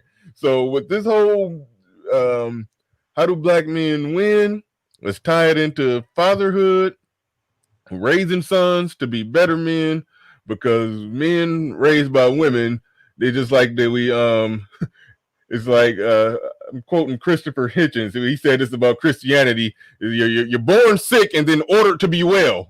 That's what I feel like we doing with men. BGS said something like that. It's like you see how black boys are raised and how they treated and this and that, but when they're 18, they over 20, now demand them to go out there and conquer the world. But so one way when we talk about how do we win, fatherhood and raising boys properly, it got the major factor in that equation. So I'll let you go ahead and take everything I said. You can talk about your book, start it from wherever hey, take it wherever you're gonna take it. Well, you know what? I had a situation the last few days with my son this week. And so I'm not even using a book, but not using a book. You're going to have to come to a point as a father and a mother where you got to put parenting before the power struggle. And what winds up happening is, I think what a lot of fathers who are non-custodial deal with is that the power struggle is before the parenting until the mother realizes that the power struggle ain't helping the kid do anything positive, and it also empowered the kid to do a lot of things negatives, and she got to deal with it. So what winds up happening is people like I even said it in the book. A lot of times, the fathers are more thinking about the long game, and the mothers are more short-term thinkers. So that short-term thinker keep piling up because normally she has more access to the child. So all of her mistakes in the short term, she doesn't see them immediately. She might have been doing something at 5, she don't see until 12. So until she sees it, y'all might not ever get along, because you might tell her, look, that's what's going on. No, it's not. No, it's not. And then it hits years later. Yep. You might have to have the patience to say, not to say I told you so, but to say, look, I'm warning you. This is what's going on. They might not listen because it's a power struggle. As far as, and the reason why I'm saying this is because what happens is you have children raised in a quote unquote matriarchal mindset who do not know how to do anything practically or pragmatically. They know how to do things in fantasy. And they'll keep going down a path of fantasy until they think it's going to work. And what happens is moms don't put children in a position to see if their fantasy actually work in reality. So when the kids say, I want to do this, this, and that, a dad said, go ahead. Okay, let me show you. A mama said, you could do it. So now you got a 9-year-old thinking they could do anything, but haven't actually tried to do it. Then they become 12, then they become 15, then they become 18. And then when you're 18, you quote unquote grown. And then when you're grown, and I could do anything, and everybody else in the adult world is actually doing what you say, I think I can do. So now what? You hit a wall and have a mental breakdown. So it's difficult for fathers outside of the household because you gotta run through that trial and error. And sometimes if you don't get along with the mother, or if y'all don't get along, it's gonna make the situation worse. Because you could be right, but I hate you so much, I don't care what you say. And you can be wrong, and I hate you so much, I'm not gonna apologize to you, so I'm gonna make this situation even worse. And you know who benefits? The kid. Because the kid get to do whatever they want. You threw me off with that when you said the kid benefit. I'm like, the kid being hurt by that, but I see where you're going with that. They get to do, they doing while they arguing, the parents are arguing and can't figure out left from right. The kid just roaming around doing whatever the hell he want to do. Good point. Good point. So now it's like, oh, okay, I get to do this, I get to do that. So for you fathers, you gotta take the power struggle off the table. How though? Wait, hold on. Before you answer how, because that power struggle. Only way I could get a power struggle off the table is getting custody. And the custody situation ended up being 1 week on, 1 week off, but they still end up with me on her week. So, in many ways, I feel like it's like I got sole custody, and she got extended weekends. That's how I feel to me, and that's why I said it's a custody situation I'm happy with. And I still even ended up having to pay a little bit because on paper I suppose I made more than her, so I ended up still having to pay a little bit, but it's insignificant amount. Whatever, I'll pay it. But I got a custody situation that I could work with without shit being on paper, or if it was in her favor on paper, she was going to abuse as much. I ain't about to set it off. I ain't about to set it off. But so when you talked about that, how the father got to take the what would you saying, the power struggle off the table. I want you to explain how exactly do he do that. But before you do that, David Johnson in the building with the super chat. Salute to one half of the brother Pill, my bro, the game guru LAR, and Bernard, and my brothers in the chat. The manosphere is in here. Thank you, David Johnson, for the super chat. Appreciate that. In Wiggleworks, after the breakup I just went through, I think swaying Ramil's way now. I need more silent time to be shirk. Yeah. Yeah, Ramil is a necessary. He's a necessary evil. I swear, because he be saying some shit. Niggas gotta hear. I understand Thanos of thoughts. I understand it. Ramil's a necessary evil in this piece. I feel where the brother coming from. But go ahead. How do the non-custodial parent take the power struggle off the table? How, Sway? It's gonna sound weird, but give them the power. See, you lost me. Go ahead. Just because you have power don't mean you know how to wield it. Mm-hmm. So when you get when a person wants power so much, remember like the 48 laws of power when it's like never outshine the master. Just because you think it's easy, okay, go ahead. Show me how easy it is. Matter of fact, you got it. And then because a lot of times what happens is you got guys you got men and women who are fighting for, look, this is my child too, right? And y'all are fighting so much to spend time and parent the kid, and you're undermining each other so much from your time sharing and raising the kid that you don't think about, well, okay, if you want to do it completely your way, do it completely your way. Because I can see that your way not gonna work. You can't. So do it your way. Now, when your way don't work, now what? And the kids are the same way. The same way when you raise a kid. I could do it. I don't need no help. I don't need no help. I got it. Okay. And then what do the kids do? It doesn't work and they come back. Can you help me? That's what kids do. So sometimes you just, like, I'm not going to say this is a cure all for everything, but sometimes you got to take a step back and say, okay, do it your way. Yeah.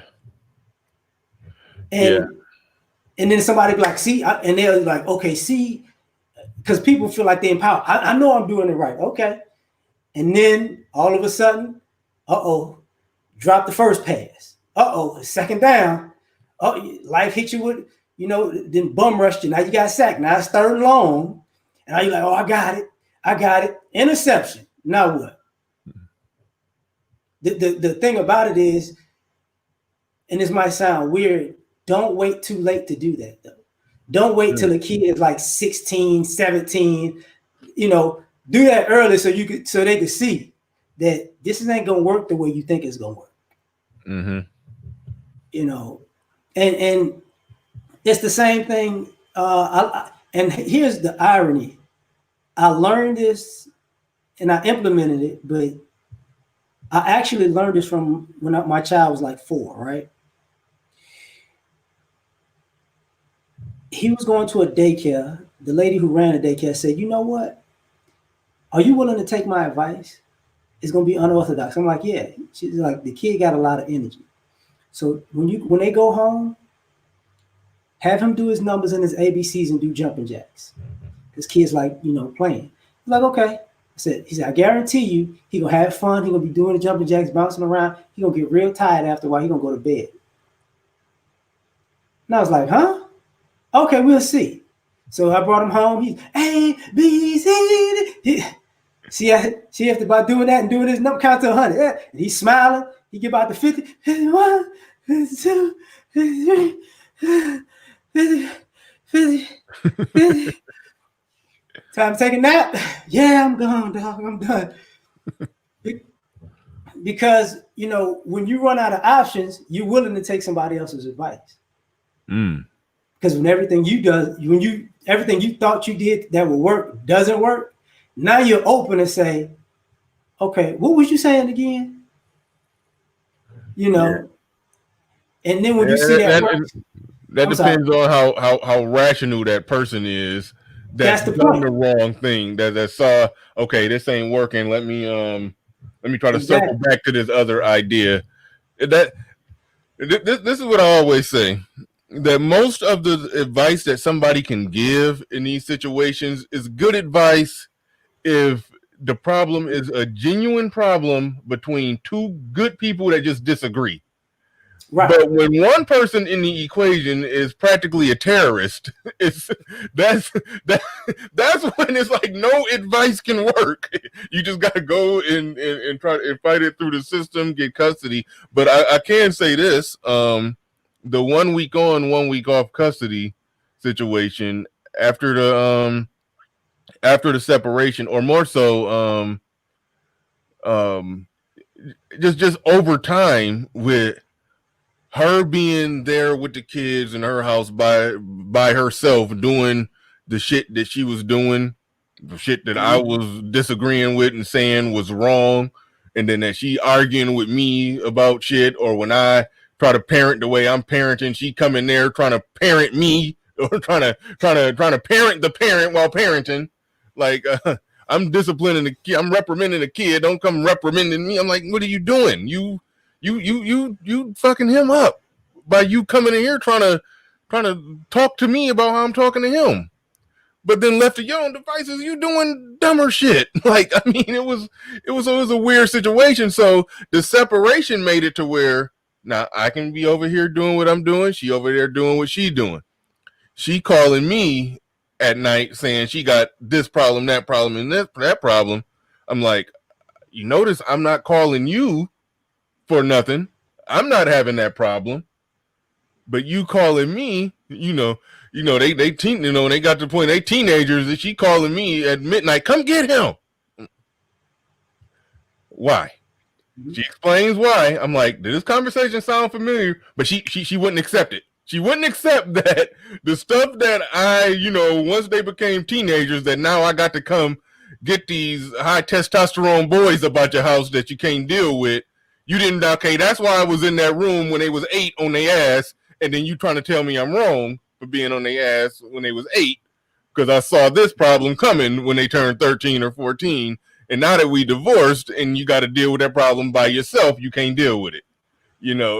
So that speaks to what you said about give them power, but she still don't see it. But I mean, it's a situation I'm not going to talk too much about now. I know my oldest, my 17-year-old, he ain't going back over there. They done. That's the thing. When you irrational like that, like you just said, your 17 ain't going back no more. Yeah, it's a wrap. He over here indefinitely, and it'll be the youngest. It won't be long before he's over here indefinitely too. It won't be long. I had a talk with my son's mother a few days ago, and she had said something like, I don't get it. And I said, one of the biggest problems has been, it's like, it ain't just you, it's mothers in general. Mothers want fathers to be mothers.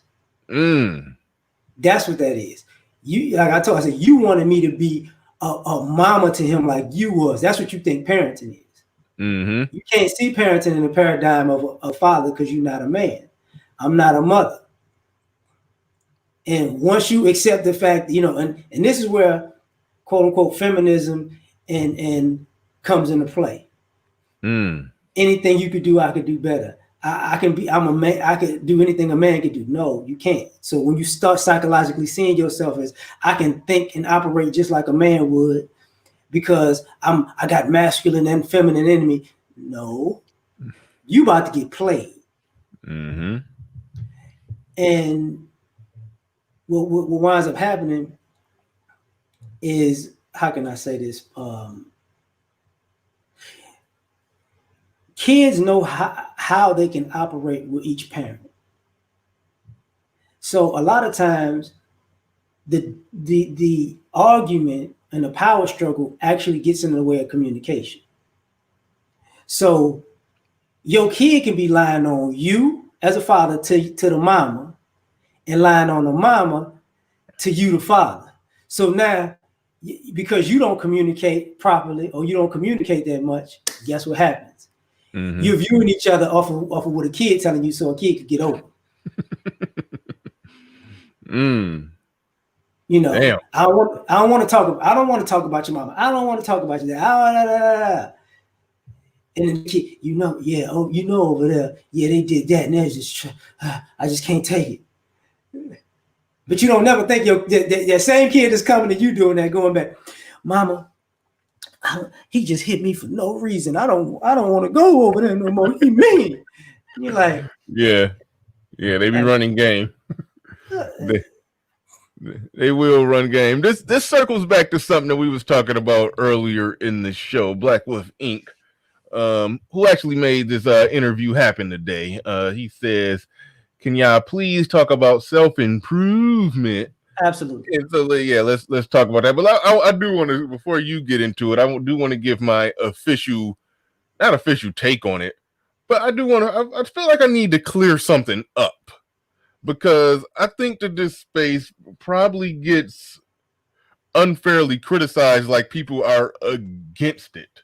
I mean, some people are down to do the work to improve more than others, but I don't think people are against self-improvement. I think the person who popularized self-improvement, had some talking points that came hard at the space, and a lot of people didn't like that. They probably feel like he adopted some female talking points, so they just didn't like him. But I don't think nobody just disliked, self-improvement. No, I ain't self-improving. I don't need to make more money and be healthier. I don't think nobody has really said that, but so that's why I feel like, because when I can go all the way back to Obsidian, when when the Gone was his co-host, he was like, get your mind right, get your body right, get your money right, get your business right, keep your overhead low and your savings high. That was a self-improvement message that nobody had a problem with. Everybody has talked about that self-improvement, but I think, and I'll go ahead. I'm trying to avoid saying folks' name, but I think there's a certain individual, given a stance he took coming against this space, put a bad taste in made self-improvement put a bad taste in everybody's mouth because of the person that popularized it. But I think this space understands self-improvement and doing better. No, at least I don't think black men are there where they think being in better shape, making better money, making more money, being healthier is a bad thing. I don't think nobody is necessarily against that. But go ahead and give your thoughts on it. Speak on it. So I've been on here for years. I remember there was a time where BGS in particular, BGS, Obsidian, and I want to say O'Shea, they wanted Kevin Samuels, they asked him to talk about black men's image years ago. And I remember he started telling guys, about, dressing better, fragrances, carrying yourself better. I remember that. Yeah. Some Negroes had a problem with that. Yeah, right. Yeah. So I remember that part. It started from that point when people was like, wait a minute, y'all talking all this stuff about these women. And see, this is where people forget. People wanted people to do to cam up and do consultations and stuff, and then started meeting guys who didn't want to get their hair cut. You know, got a dress shirt on and some jogging pants because they can't fit dress pants type, you know, type of thing going on.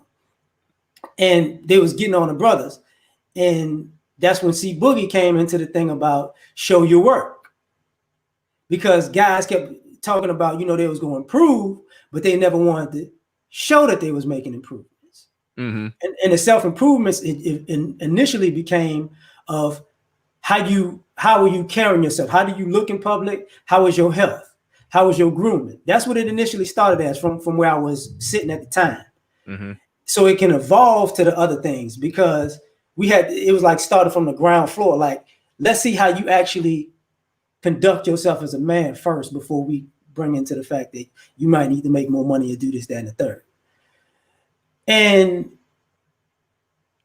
it came to the point where a lot of guys seemed like they didn't want to improve. And what I mean by they didn't want to improve is they were comfortable in a particular area that they were good in, but the particular area that they were not good in, they were uncomfortable trying to make an effort to make that better. So the thing about it is, if you want to self-improve, you got to self-improve with with your weakness. Mm. So if you're weak at something, and this is what I actually like about the Black Manosphere, people underrate this thing about it, but this is, to me, the best part. When it comes to self-improvement, there are men who mess around and give you everything. If you want to get into fitness, you got men in fitness. If you want to get to business, you got men who do business. If you want to get into image, you got men who do image. If you want to get into mental health, you got men who do mental health. You know what I'm saying? If you want to get into trading or STEM, you got men who do that. The thing is, are you going to take the effort to go over there and soak up that information and get the help? Because I've seen brothers do that for years. They have the resources and the people available. The question is, why don't you go to those people when you act? It's like people's egos won't allow them to say, okay, I need to start from square one with these people. Mm. Because I've heard all the stories when brothers go somewhere and then they need to humble themselves because they don't know anything about a situation, but they bring their attitude because they don't want nobody to tell them that. Mm. You know, and it's easy to self-improve if you humble yourself, because the first thing you do, can you commit to something for 21 to 30 days? Just humble yourself to yourself, basically.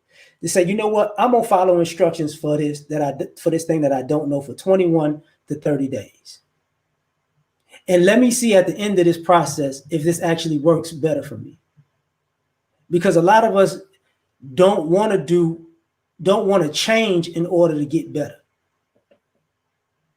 But the brothers who do change to get better, you see them improving.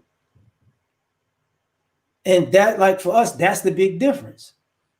You know, if people want to get better physically, nobody trips. We got you. When people talk about STEM, the brain trust been here for how long? Forever. At least 2 years minimum. 2 years minimum. They've been around a while. They've been around a minute. You know, if you want to travel to Africa, they got people in the manosphere that do that. Mm-hmm. It ain't just okay. Diners is the same. You can reach out to diners if you want to know what it's like to if you want to bridge that gap and go to Pan-African things. Like people, if you want to be more successful on YouTube, you can actually reach out to brothers. They'll tell you what works for them and what worked for them, and you can implement it. Let me like.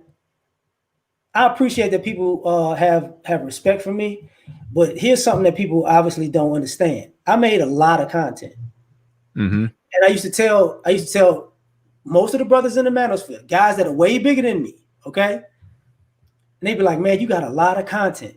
I'd be like, "Listen, you can either go to my old videos. That's why they chronicle a lot. That's why they're in certain sections. If you run out of content, go there. and I might have something there that you might want to talk about. Hey, time out.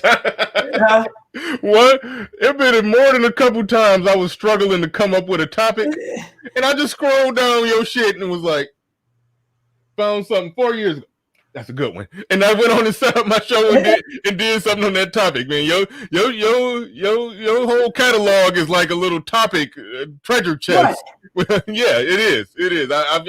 I've made topics on it at least 3 times when I couldn't think of nothing to talk about. Yeah, that's true. Like, people believe that, you know, because, and I've told people personally they've done it. You know what I'm saying? Like, and people have hit me up online or offline or whatever, and be like, yo, topics or whatever, and I do it. And I won't say who it is because it's open to anybody. Because if you feel like you can do something and it actually works for you, and you get a lot of views for it, or you go down a path and it actually works and you start building, cool. Because self-improvement is, we're here to help brothers improve. If you want to get stronger, if you want to get smarter, if you want to, have better options or just a better thinking pattern, that's what the Black Manosphere is really about. You know, a lot of people just think it's all about just, the red pill stuff. It's about that too. Mm-hmm. But if you want it, but don't think like you can't reach out to other guys beyond just game. Mm-hmm. That's why Nagone tell you how to mess around and be benching 300, 400, 500 pounds. Yeah. But he can also tell you how to get your money right. Mm-hmm. If you want to hit him up. I mean, some people you might have to pay because they're so busy. A person like Anger Man can tell you how to edit because he has some dope editing things going on with him. He's been doing that for years. The brothers who do the t-shirts and stuff. Some brothers have hit me up like, how you write when you wrote a book, how did you write it? I've told them that. And the self-improvement is also just about giving information. You don't own information. You're supposed to pass it on. And we keep talking about brothers need to get better. One of the things that I was comfortable with was getting better at freely giving information to brothers like myself. If we like I said earlier, we give information to other groups and they benefit off of it. Why not give information to people that look like you so they can benefit off of it? Mm-hmm. Yeah. That's who needs to benefit first. Exactly. If it's a lot of Black people in the business of selling information, and I understand it to some degree, because if you took the time to acquire it, you don't want to give it away for free. But at the same time, it's like that's something I'll never get into when it comes to selling information, because it's one business that I'm in. It's kind of hard to try to. It's easy to fuck up on the way in. And somebody had suggested that, hey, you should. Well, if you tell somebody how to do that, you should sell it. I'm like, and I was thinking about that, but I was like, nah, I'm just gonna give it for free. If somebody asks, if somebody want to know, I'm gonna give it for free. No, truth be told, for the brothers who get upset at brothers who are selling information, I'm gonna tell you why they're selling information. The Black Manosphere in particular went through just helping guys, just on their strength. The problem was brothers wasn't listening completely because they was getting it for free. So they'll listen to you a little bit and then they'll call you back another day and ask you what you say again. They listen to that part, then they call you back another day. Hey, I remember you said something. What was that? That gets tiring. But if you pay, you're gonna be attentive. Mm-hmm. So yeah, that paying separates the people who actually trying to implement it versus the people that's just in the audience just casually listening all day. Wayman Brown with a super chat. He says, LAR, the sensei, salute. He says, big up to Bernard. Thank you for that super chat, Wayman Brown. And according to Brother Xavier, we can't call him the notorious ARC no more because he's a father. But yeah, congratulations. That's great pictures. I had to like it on Instagram. Great picture. Yeah, the not as notorious ARC is in the building. Salute and shout out to ARC. Thanks for the super chat. He says, the truth. Before Obsidian gave C Boogie pushback on his fitness-related self-improvement, Obsidian was known for giving me pushback on my interpersonal communication skills-oriented self-improvement. Yeah, I mean it's interesting. It's something there with Obsidian, and you and Obsidian and C Boogie got it's a history there, but I think with Obsidian and C Boogie, it was a mudslinging pissing match about nothing. And sometimes you and Obsidian, it turns into that too. But I think overall, for the most part, the space have not been anti self-improvement. For example, your dear friend AMS, when he said get on your purpose, when he said get on your purpose and all of that stuff, and get in the gym and getting all of that's what's gonna make you confident. Nobody really gave him disagreement or pushback. He credited that as part of the reason why he grew, because he was telling them the truth that your fat ass need to get in shape and you need to make more money. So I don't think people are against that, but Obsidian is a He's a contrarian. He believes all of this stuff, but even ARC know this. Obsidian was saying Mode 1 for the longest. He's big ARC fan. It's just he's a contrarian. So at some point he gonna argue with you. Mm-hmm. He's gonna argue with you. You could be dead right. 1 + 1 = 2. You know what? Today is the day. It's not 2 anymore. That's what I'm saying. He's just contrarian. But so he falls out with people because of that. But that's his style. He's kind of like the shock jock of the manosphere. You know. Yeah, but I'm over here playing with my camera. You can go ahead and talk around with that camera real quick. But when it comes to that, what's up, Tyrone? Like when it comes to the self-improvement, I think first and foremost, I think our biggest necessity for self-improvement is actually mental health. It's not physical, it's mental health. Because a lot of people about the red pill and the red pill rage thing, and a lot of people are upset about feminism, it's hard to be that angry and get your mind right. A lot of people haven't come down enough to be level-headed enough to actually find their purpose because they're so angry about everything that happened. Then I think physical health is next, because once your mind right, it helps you focus.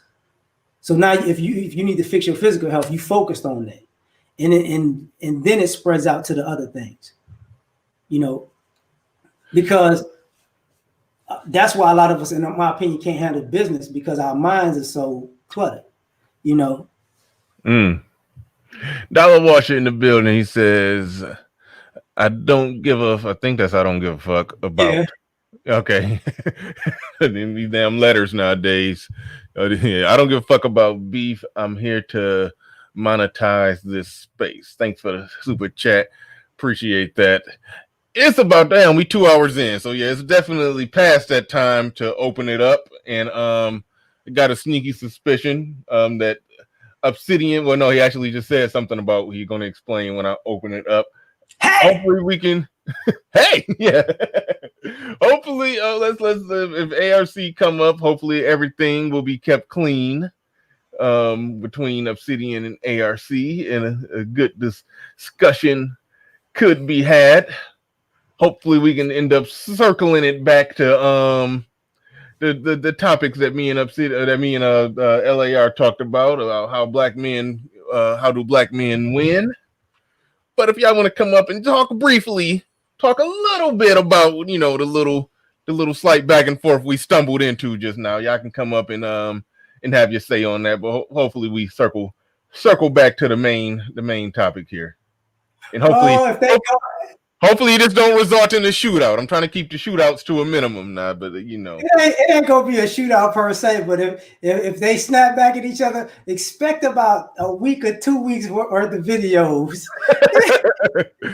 ARC can't go to yelling, man. Can't be in there waking up the baby, going panel ARC on them.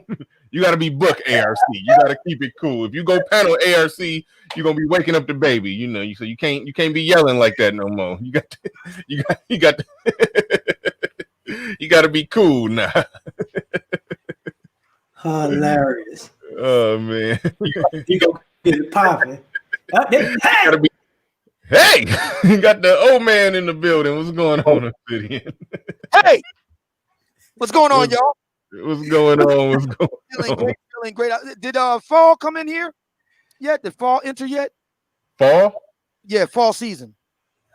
I think another week. Yeah, something like that. Yeah, I thought it was like the 20th. Anyway, yeah, because today is the 20th, and I think it's coming out the 20th, 21st, 22nd, something like that. I thought it was 21st officially. I thought 21st was the official day, but it's the 20th, so maybe tomorrow officially. But it's cold outside and here in Michigan. Yeah, so yeah. So I had to break out the my little space heater that I use for my control room office. Listen, man, this is a great interview. LAR, it's been a long time. How you been, brother? Good. How you been? Man, I'm hating on your city. Yeah, I gotta have you over on Mixler, man, for a special guest too. So we gotta work that out. Hit me up on my email, theobsidianfiles@gmail.com. Yeah. So in any event, getting to the main point that you guys are talking about, the self-improvement thing. Let me jump in on that. I think that the problem some quarters of the Black manosphere had with it, as it was typified by others, was that, and you talked about this, Bernard. As a matter of fact, I want to give you a lot of kudos publicly. I emailed you, but I want to give you a lot of kudos publicly for your masterful performance the other night on Brother Xavier's channel in the debate we had with Daniel George and Concrete Rose. I thought you laid out your, especially in your opening arguments, I thought you laid out your points beautifully and eloquently and made really good points and really kind of backed them in the corner in a number of points over the course of the debate. I'm going to deal with that this week. But thank you, by the way. Thanks. Yeah, you did a really good job. And the thing you talked about this, so I want to bring this in, is that the problem some brothers in the Black manosphere perceive with the mantra of self-improvement is that those who talk about it completely elide, that is to say, sidestep what I call black female fuckery. What do I mean by that is, and matter of fact, Keith Lamont, he talks about this. He refers to it as nigger dancing. Yeah. Right. In the broader pickup community, there's a terminology called monkey dancing. The idea being that in this case, Black women, for whom it applies, will just keep shifting the goalposts. And you talked about this, Bernard, with the whole submission argument. If Black men just led properly, Black women would submit naturally. And your argument is, no, that's bullshit. There are some Black women who are antisocial. There are some Black women who are willful. And to be brutally frank, I'm just going to go ahead and put it. We don't call women jerks. You know what we call them? We call men jerks. You know what we call women who are antisocial like that? Bitches. Mm-hmm. And so nobody on the side that's pushing the self-improvement argument wants to deal with that fact. You can't be honest. You're going to say to brothers, you need to work on yourself. You need to self-improve. And then the sisters just keep moving the goalposts. I witnessed this just speaking of C Boogie. I'm going to go ahead and put his name out there. I just witnessed this Friday. I'll give you an example of what I mean. I did a live simulcast with my show over on Mixler Friday and with C Boogie. And we talked about the incel issue. I brought it up. We talked about the incel issue. I happen to have with me an incel expert. Her name is Nama Cates. I've interviewed her several times. She's now been contracted by the Canadian government as a consultant because they really have a bad incel problem. I'm talking about, people, guys snapping out, murdering people, and that sort of thing. That's really bad in Canada. So we're talking about that. She leaves. Then we go back into the usual fare that we talk about in the Black manosphere. And see, Boogie had brought up the fact, well, you was going after me and other guys about self-improvement. And I said, I don't recall doing that, but let's take the argument on its face. My reasoning for doing what I'm doing is because I want to put to the acid test a lot of things that we say, Black folks say. So, for example, so if you did get a brother that led properly, are you going to fall in line, sister? Unquestionably, fall in line. No arguments, no nothing, just do it. The answer is no, and here's the proof. Cynthia G in the chat comments Friday at C Boogies says, looks are Obsidian, the least of Obsidian's problems. His problem is his personality and his sense of entitlement. Okay? Notice what happened there. It moved from looks to personality and sense of entitlement. Well, let's just get right to it. My personality, I literally make money with my personality. So it can't be that bad. And number two, yeah, I am entitled. I think I deserve the best. Why? Because I put the work in and I prove it and I show it. So yeah, I deserve the best because I'm willing to do the work 4 o'clock every morning. Every morning I'm up at 4 o'clock putting in the work to get the best. Yes. So if a sister got a problem with that, she definitely gonna have a problem with me. Absolutely. She's definitely going to have a problem with a guy like me. I'm driven, I'm ambitious, I'm industrious, I'm successful, I know what I want, and I'm willing to do what it takes to get it.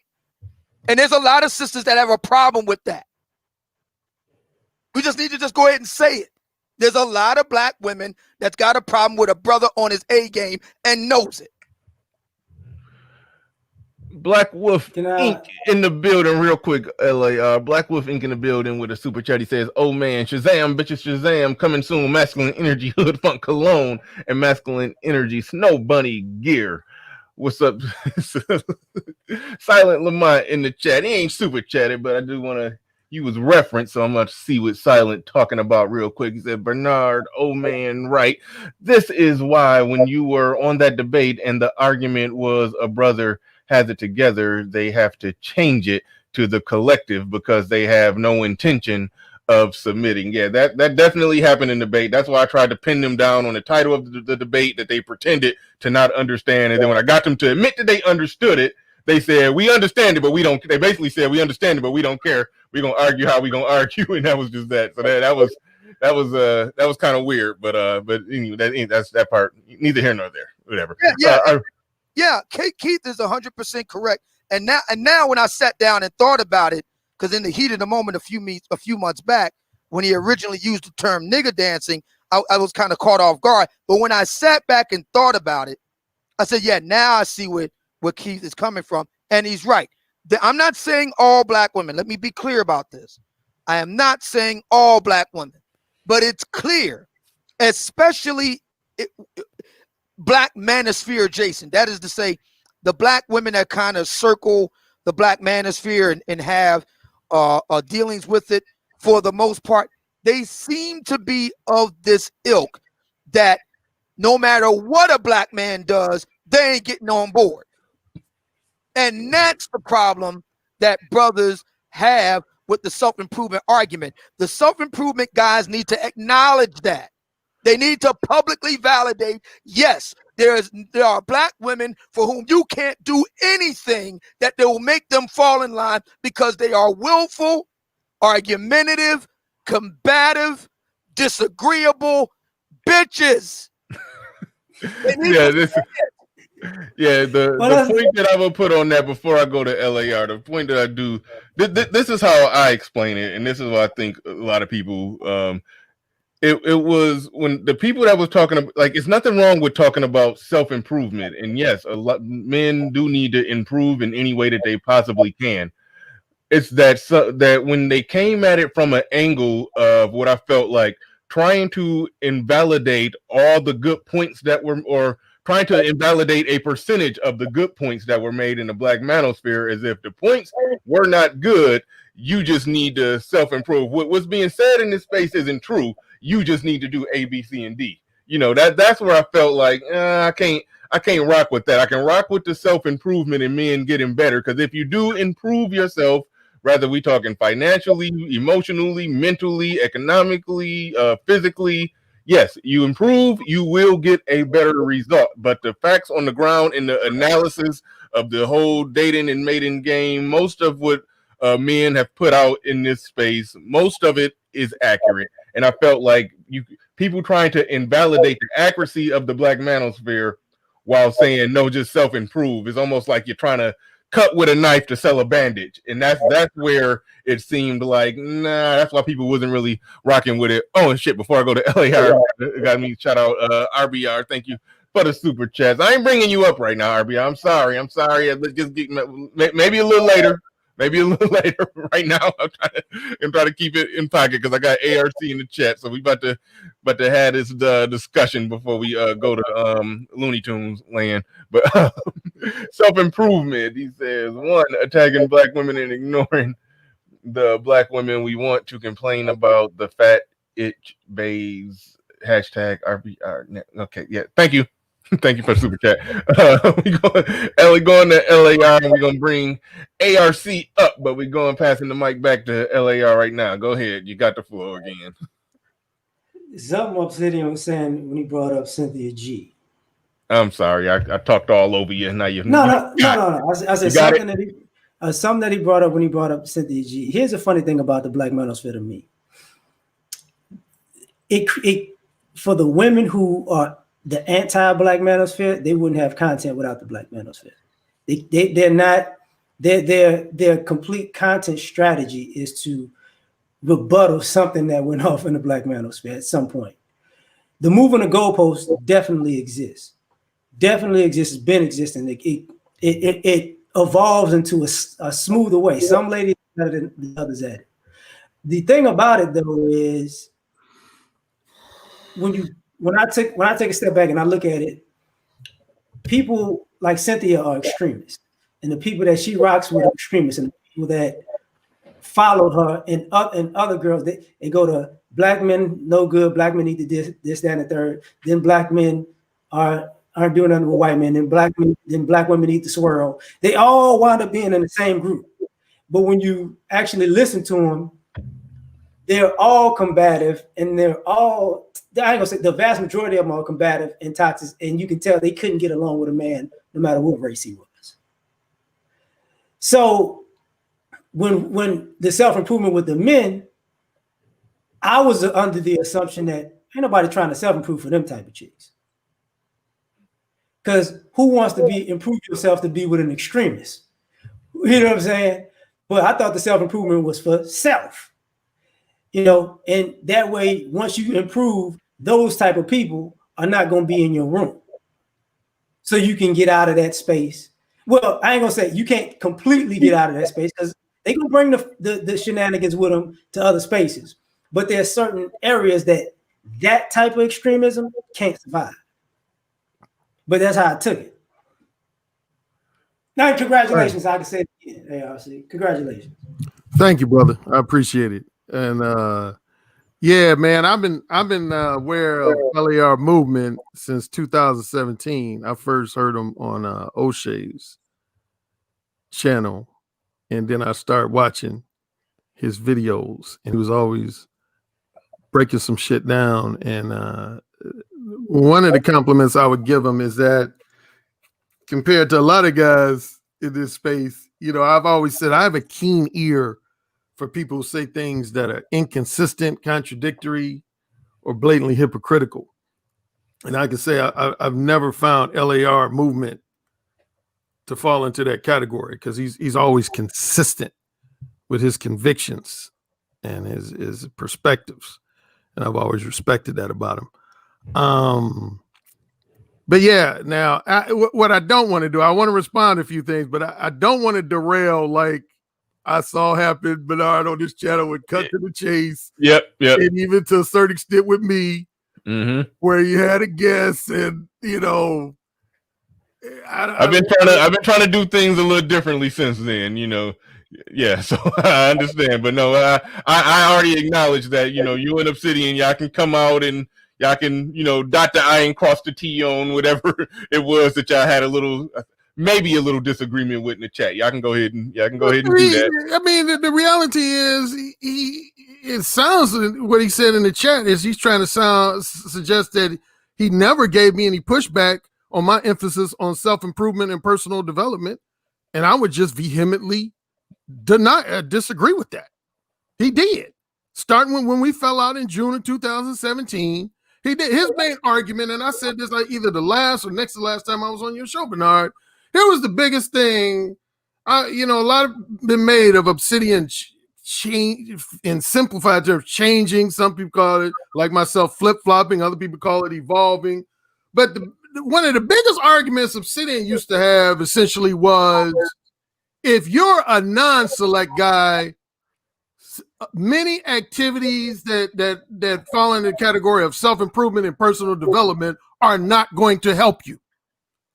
That was his basic argument. That's one reason why he gave me pushback a lot of other people, because his argument was, if you're a non-select guy, a lot of these things that these self-help gurus are telling you are going to help you improve your success with women, I'm telling you it's not going to work.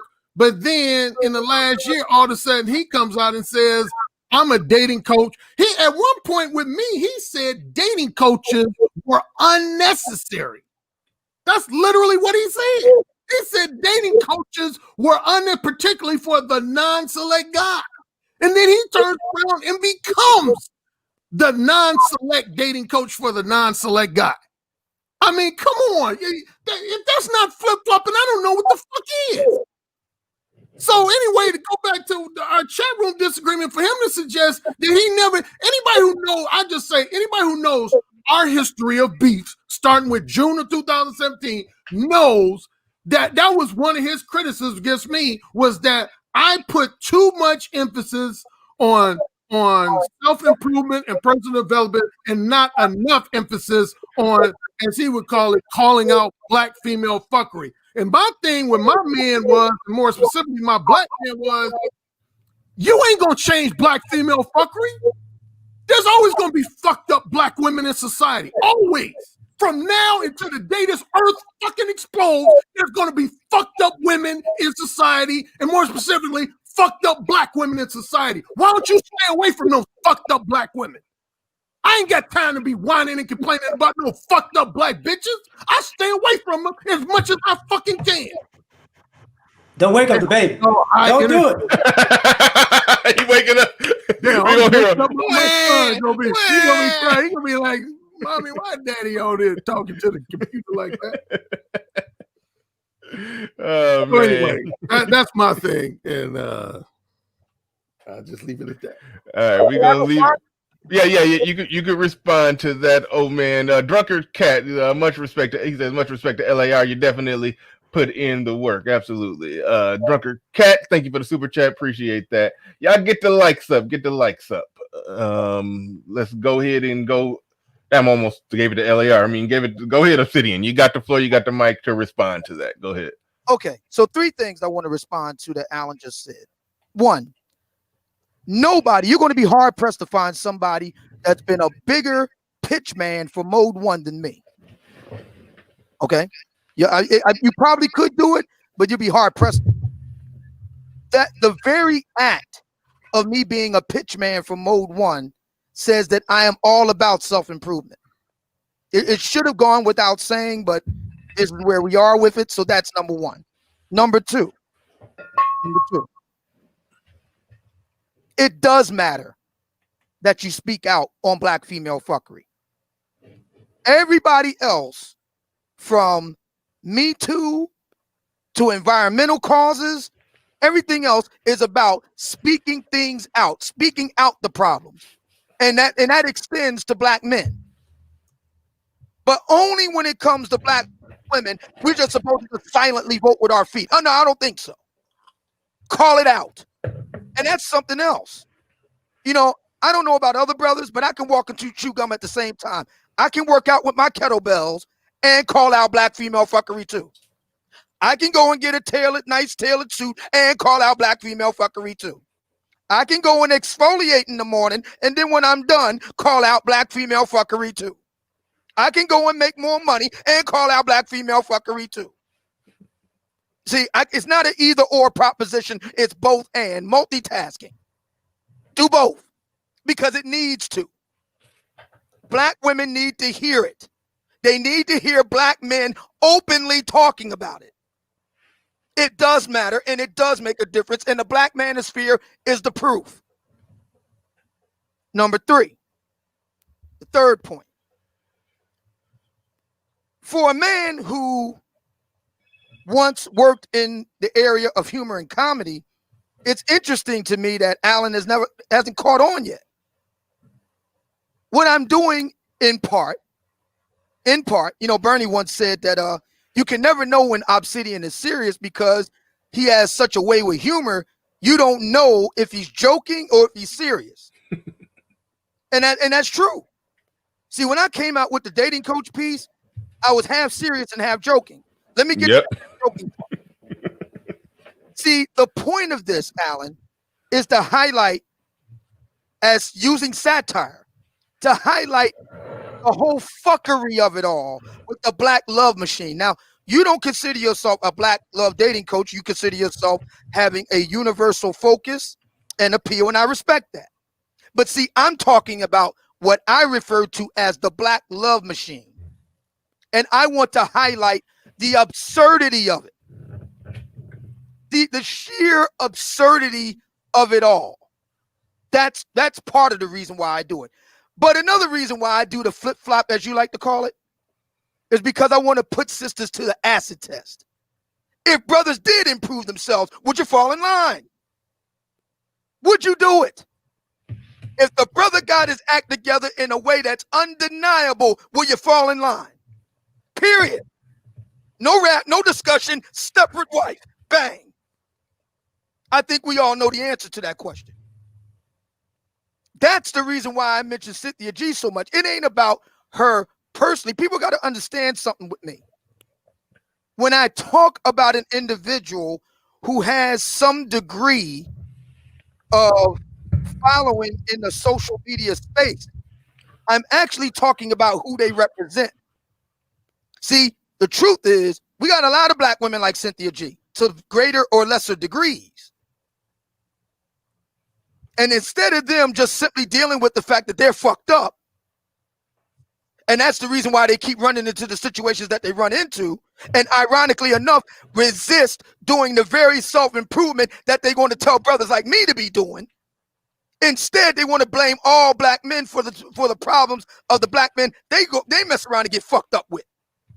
See, I'm putting all of that to the acid test. Because black folks love to do woof, woof, woof. I like empiricism. When it's in front of your face, you can't deny it. You either shit or get off the pot. And that's the reason why I'm the dating coach for the non-select guy. Because we're going to put it to the test. Using me as the lab rat. You know, like Bruce Banner was a lab rat before he became the Hulk. You know, like Dr. Jekyll drank the potion that turned him into Mr. Hyde. See, I'm the scientist and I'm using my own self as a lab rat. We're going to find out if all the stuff that a lot of sisters say in these spaces is actually true. That's the reason why I did my Tinder experiment. And we found out that a lot of things that we've been told about the non-select guy, that ain't true at all. And that sisters on Tinder, oh, they definitely lacking. 35 to 55, oh my God. Oh my God. Oh, did you see the pictures, Bernie? I'll send you the pictures. Yeah, we might... You up for doing the show on your Tinder? Because I was planning on doing a show on my Tinder experience from like 2-3 years ago. Hell yeah! I got some. Well, mine is just stories, no hard evidence, because it was 2-3 years ago. So I can just tell stories and just talk about it. But we can collab on. We can do a Tinder show. We can do a Tinder show. Absolutely. So okay. I cover those 3 points. Number one, I've been Alan's foremost supporter of Mode 1 in a public capacity. So that proves I'm all for self-improvement. And by the way, still heartily endorse Mode 1 to this day. As a matter of fact, I've noticed black women around these spaces, they don't even talk about black men lying to them no more and all that shit. We're taking that off the table. Thank you, Alan. Number two. Black female fuckery needs to be called out, whether you have problems with black men or not, black women or not.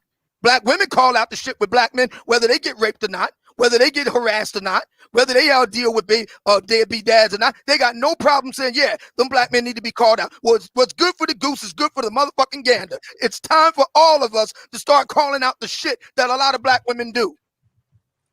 You can do both. You can self-improve and call their fuckery out at the same time. And number three, my reasoning, my two main reasons. I have a lot of reasons for why I did it, but two main reasons why I became the dating coach for the non-select guy. One is to highlight the absurdity of the black love machine. Two was to put to the acid test all the things that we hear in the ether in black American life.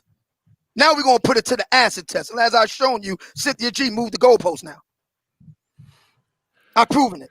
Well, here's what I would disagree with what you said. I'm not going to get long with. I'm going to say two more things and then I'm going to drop off because, again, I don't want to disrespect the interview between. Well, on a side note, LAR, man, when I first became familiar with you, man, you used to have one of the widest assortments of sports hats of any brother on YouTube. You still got that? You still got all them hats, man? Hell yeah! I just ain't put them on my shiny ass head. They still here. he got more confidence. He got more confidence with that bald head now. You know, he think his bald head sexy. He don't put a hat on. That's not what it is. I told you, Stephen A. Johnson. At the end of the day, I'm a team flip-flopper. So I was using my hats as who I'm riding with that particular day. You know who you should be riding with today is because Miss Trubisky brought my Bears back to victory over the Lions last Sunday.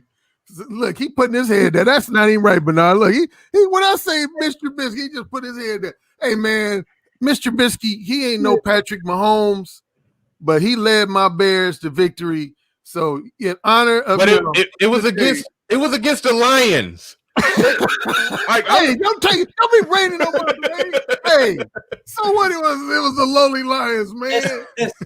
Listen, ARC, I grew up on the west side of Chicago. It's a few organizations that I do not like in life. The number one is the Dallas Cowboys. 2 is every other team in Texas. 3 is the Bears. Because I like the players, but I don't like the organization. Every time the Bears get a good player, they F them over for somebody trash like Mitchell Trubisky, Jay Cutler. Oh God, Cedric Benson. They want to bench Thomas Jones. I don't like their culture. Okay, they're trash culture. Mitchell Trubisky is the epitome. You know what Mitchell Trubisky is? White male quarterback privilege. How could you be that trash and be picked so high?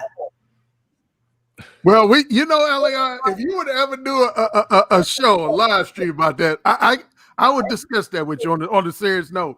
Because I actually, as much as I'm a lifelong Bears fan, but I agree with some of the points you just made. Because the one thing, the organization has never put the quarterbacking position, number one, as a premium. They always put most of the emphasis on defense. And one of their justifications for it over the years has been, well, we're a cold weather city, and if we make it to the playoffs, we ain't going to be having no quarterback passing for 300 yards in snowy weather. We just want a solid running game and a great defense. But along with that, I think Chicago tries to appeal. If you think of the last name Trubisky and you know Chicago, they try to appeal to what they feel is their primary, that old SNL skit, The Bears, and it was all, the Polish guys and what. Anyway, let me say this, ARC, for people who don't understand. Though I love this city, there are 2 reasons why Chicago is one of the most retarded sports cities of all time. 1, how do you not give the ball to Walter Payton in the Super Bowl? Yeah, that was 2, fun. How do you fire a coach for winning a 6th championship? This is the epitome of retarded. You can't even win right. for those 2 things alone, I don't like it. Damn. Oh yeah, and by the way, when the Cubs decided they wanted to do death threats on the black coach. And people forget about the fans are so into the game that you're so retarded that you stopped the team from going to the World Series because you wanted a souvenir. Retarded. It's so stupid that black people started cheering for the Blackhawks. When I was a kid, black people didn't even know what hockey was because the city is that retarded. We just need somebody who know how to win right. But I'm sorry. All right. Real quick before we get back on track. One thing I always forget to do whenever I do a one-on-one with somebody who got somebody who's a bigger name in this space. I always forget to have you drop your link. Moderators, go drop the link to LAR's channel, because what I'm finding out is I got a lot of new people who ain't subscribed to everybody, So go ahead and flood LAR, the link to LAR channel and through here. I mean, I would think everybody was subscribed to him, but I get, I get surprised every day. When I was talking about the Prophet of Thought debate, where I assumed everybody knew who Teapot was, they was like, "What the hell are Teapot debates?" They had no idea. TPOT debates, they had no idea. So yeah.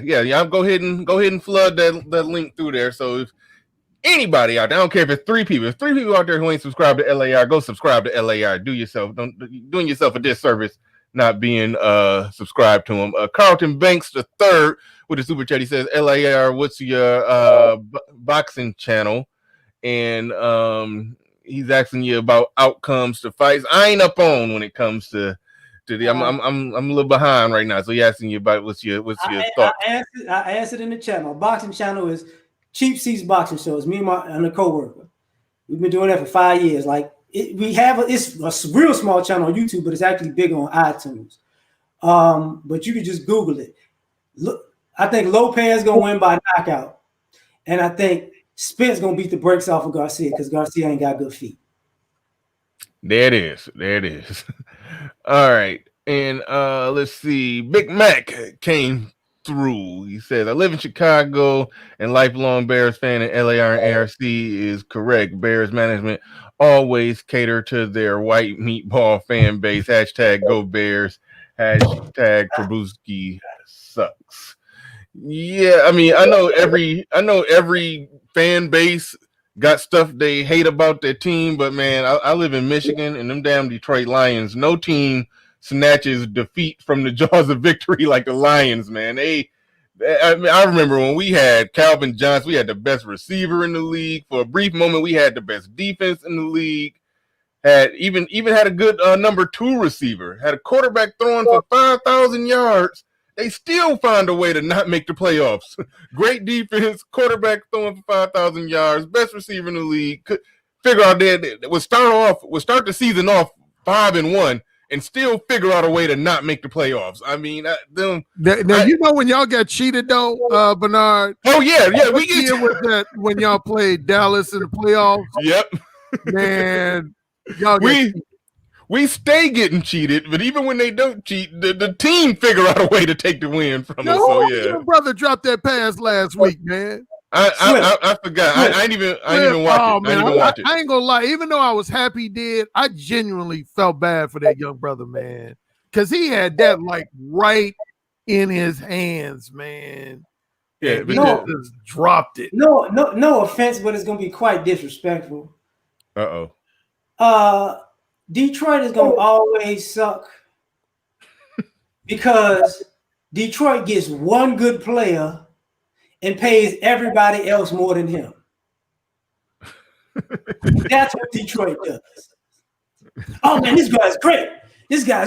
Well, okay, we're gonna give him 120 million though. Him, he gonna be somebody one day. He gonna get 120 million. This dude right here, nah, we're gonna pay him, but not like that. I can't. I don't know what's going on. I don't know what's going on with them Lions, man. I didn't even watch the game last week, but it's funny how exactly what I assume is always going to happen, it actually happened. Yeah. Somebody just made a stupid boneheaded drop the ball play that cost the game. Like, I mean, it's that's just we just expect it. We just expect it around here. But Black Wolf Inc. in the building with a super chat. He says, I am a Giants fan. Pray for me. We haven't been relevant in years. Yeah, y'all won 2 Super Bowls that y'all wasn't supposed to win, though. Not too many people can say that. I mean, y'all wasn't the favorite coming in. I think they went like, then they go like 8-8, 9-7, damn near 8-8, and won the Super Bowl. So I mean, hey, you can say something that other fan bases can't. But let's try to get semi back on topic. I don't know. Okay, I was gonna say 2 things, and then I'm gonna drop off. One was actually in response to something you said, Bernard, and one in response to something Obsidian said. Before I jumped on, I heard you say something to the effect of there's some people on the space that want to talk about self-improvement, but ignore the fact that, you know, women are flawed and whatever. Well, when I said, when I said that, I wasn't referring to you, but to word it exactly the way that I said it, I feel like you could talk about self-improvement without trying to invalidate the valid points that have been made by black men in this space. And I think that's what some of them do. It's like the cut you with a knife to sell you a bandage method of getting your ideas out. And it's like that's why people rejected certain individuals who was talking about, you know, improving and self-improvement or whatever they wanted to talk about. They gotta shit on the space to try to take it in and then try to, you know, sell it the different direction they want to take it. It was like that was kind of, you know, that's why people had that's why self-improvement put a bad taste in a lot of people's mouths, because that's what a lot of people was doing. Yeah, I agree with actually that assessment. I was just going to, and even though I knew you weren't referring to me, right, I just want to make it clear that I would exclude myself from that group. Probably my most documented evidence related to our one-on-one interview is my 2 books, The Possibility of Sex and The Beta Male Revolution. Because Possibility of Sex, that's a book that it don't specifically emphasize black women, but as far as females' manipulative tendencies and their materialistic tendencies, I would arguably say that book is the blueprint for that. And then, of course, The Beta Male Revolution, we talked about that in the one-on-one. Obsidian said something to the fact that why shouldn't black men call out women's fuckery, because women like to call out shit about us. Well, yeah, but they do. And here's the thing. And I said this, I think, before on this channel. One thing I have to give women an edge is starting with even before, I was going to say the second wave of feminism, but even before that, there's some women, yeah, true, in this social media age that just get on and bitch just to be bitching. But women, they try to change shit. They organize. Look at the Me Too movement. You can't say the Me Too movement is just representing women talking shit. They cause men to lose $1 million jobs. They produce results. What are men? And I've always challenged men, what are you doing in that same vein? Were you changing policy, governmental policy, public policies, changing the way women have to behave towards men? What are men doing? If you're actively trying to do something, provoke some meaningful changes, I'm all for that. I'm all for that, no doubt.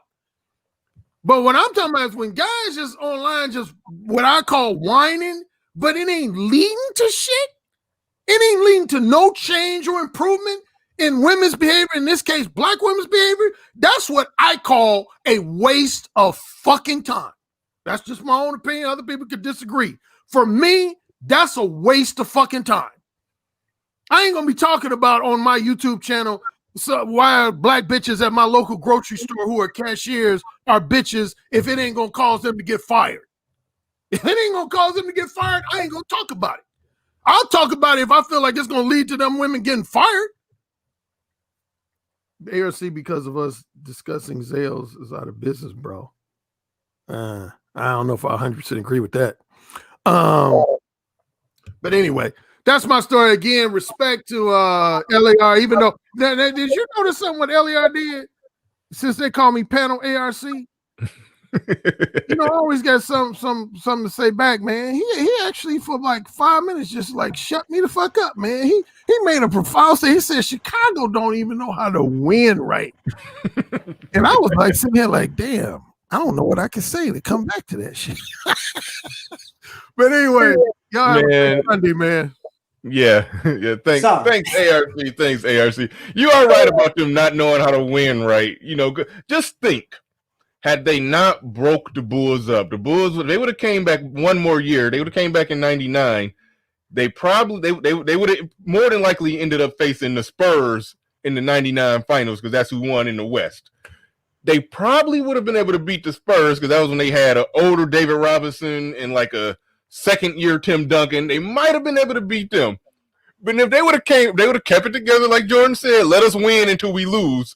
They would have came back in 2000. You know who they would have went up against? The fucking Kobe and Shaq Lakers. We would have got to see Jordan's Bulls versus Kobe and Shaq Lakers in the finals. They would have got their ass kicked, but man, we would have got to see it had they just let it play out.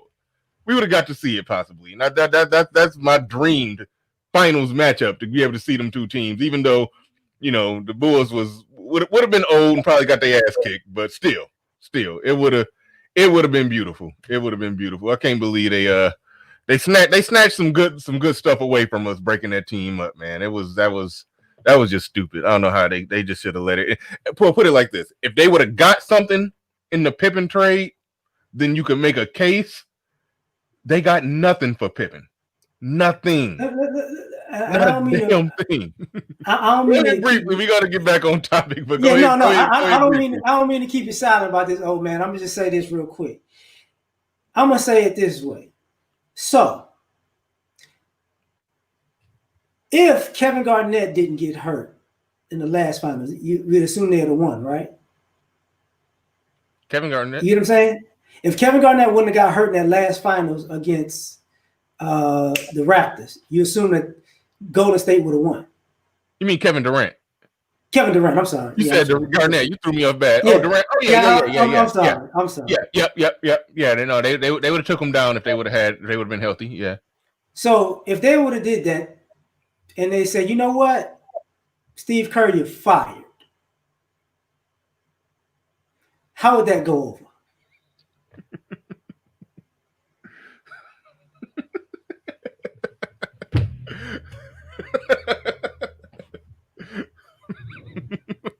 All right. Oh, that settles it right there. Moving back along to the topic. The topic, how do black men win? Obsidian, I'm sure you got some thoughts and ideas, perspectives, insights and whatnot on that one. And there's LAR in the chat for the few people out there, the 4-5 people that ain't subscribed to LAR. Go ahead and sub to LAR. Do yourself a good service by subbing to LAR for the few people out there that's not. But oh man, on the subject of how do black men win? You got some thoughts on that one? Yeah, and I can actually tie it into Alan's parting shot statement, which was, how do you get black women to change? Is it about results? Is what you're doing about results? Mm-hmm. Actually, I would say yes. And I can, more black men visibly getting because see, I figured it out. See, in my previous life, and you and I, Bernard, have a lot in common because we're both blue collar guys. Mm-hmm. And I don't know exactly what you did in your previous work life. I was a machinist, a mechanic. I worked on a machine operator. So, and I did that at the industrial level. Yeah. So, yeah, I was mostly a machine operator too, but wasn't exactly certified. I didn't, climb to the top of the ranks of it. Right. No particularly skilled trade, but I operated a great many of machines. So we can put it that way. Yeah. We're both similar, and so you'll understand. When at least the way I was taught, when you have a problem with a piece of equipment, you got to take the whole thing apart and trouble each piece until you find out where the flaw, the mechanical flaw and fault is. Replace that part, then reassemble it. So I broke down the psyche of black women. Mm-hmm. Okay. And I figured something out. Black women are very susceptible to mass media. And in our day-to-day, social media, YouTube, Facebook, Instagram, I refer to all of that collectively as the Jumbotron. Mm-hmm. Black women are very susceptible to what they see on the Jumbotron. And so I figured it out. I said, what we need in order to move the needle here, we need to see more instances of black men doing the damn thing. Because the more instances, big and small, that exist out there, the harder it gets for certain black women to make the case that we are all dominated. You know what I'm talking about. Well, we're all incompetent. You get the idea. The more that we see that, it gets harder and harder for them to make the argument stick. And so what I've done to change the conversation in my own little way is I've moved the needle. I just got finished telling you what happened over on C Boogie's channel just the other day. The conversation moved. Now it ain't no longer about Obsidian looking dusty or whatever. Now the argument is it's his personality and his sense of entitlement. Yeah, I do have a sense of entitlement. I expect the best because I'm willing to work for it. So if any black woman's got a problem with that, they're going to have a problem with me. I expect the best. Oh, and I run everything here. I'm the HNIC here. You just live here. Now, if you don't like that, there's the door. This ain't the Berlin Wall. This ain't the old Soviet Union. This ain't, San Quentin. This ain't a jail. If you don't like how the old man runs things in his house, there's the door. I'm like Sun Tzu. If you don't want to cooperate, you ever hear the story of Sun? First of all, you guys are familiar with Sun Tzu, right?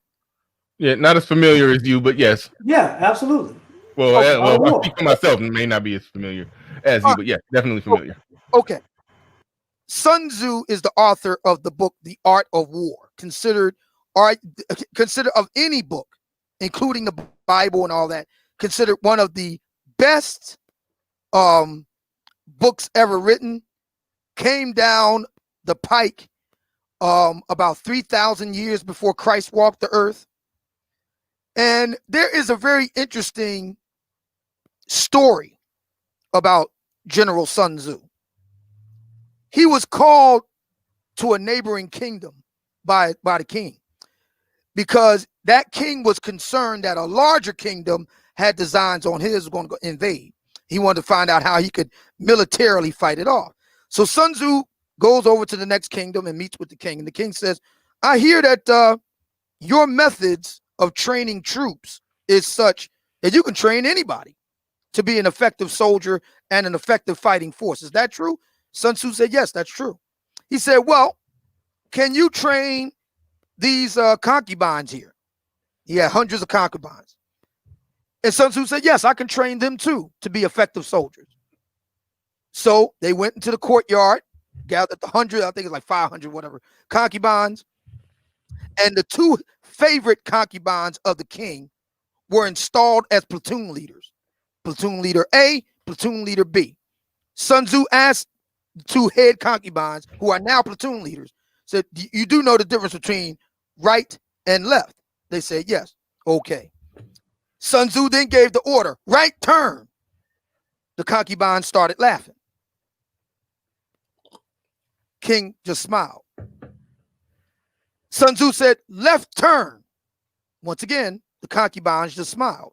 Sun Tzu turned to the king and said, you see, when a general gives orders to his troops and his troops don't carry out the order, the fault is not with the troops, it's with the general. He didn't make his orders clear. He goes back to the concubines and again to the platoon leaders. Just so we're clear on this, you do know the difference between right turn and left turn. And this time he demonstrated right turn, left turn. The concubine said yes. I said, okay, now right turn. The concubine started laughing again. King started smiling. Left turn. The concubine started laughing. Sun Tzu turns to the king and says, now in this instance, when the general's orders have been clear to his troops, and the troops fail to carry out the orders, it is not the fault of the general. It's the fault of the platoon leaders. And then he turned to them and ordered his soldiers to behead both of them. The king was like, whoa, wait a minute. You can't do it. Sir, with all due respect, Sun Tzu said to the king, when the king has entrusted his general to handle matters of state like war, he must trust his general to make the right decisions. Behead those 2 women. They were beheaded. Now he went and got 2 new concubines to lead up platoon A and platoon B. Do you understand the difference between right turn and left turn? Yes, we understand it. Good. Right turn, everybody goes to the right. Left turn, everybody goes to the left. Now, see, my method is the Sun Tzu method. If a woman don't want to do what I'm saying, because I've proven myself to be an effective leader, there's the door. I'm not going to behead her. I'll just kick her out. There's the door right there. You can see yourself anytime you're ready. But you will follow my orders in my house. Period. Without question. And see, when more brothers do that, it's going to force the ladies that you were debating the other night, Bernard, that I was talking about over on C Boogie's channel, it's going to force them into a corner. It's going to expose the things you've been talking about for the longest time. They're not really down to follow a brother that leads properly. You're just a disagreeable bitch. It ain't got nothing to do with brothers not working out. It ain't got nothing to do with brothers not looking right, smelling good, looking good. It ain't got nothing to do with brothers being on their A game, being competent, making money. No, you're just a disagreeable bitch. And that's the reason why I do what I do. To prove it.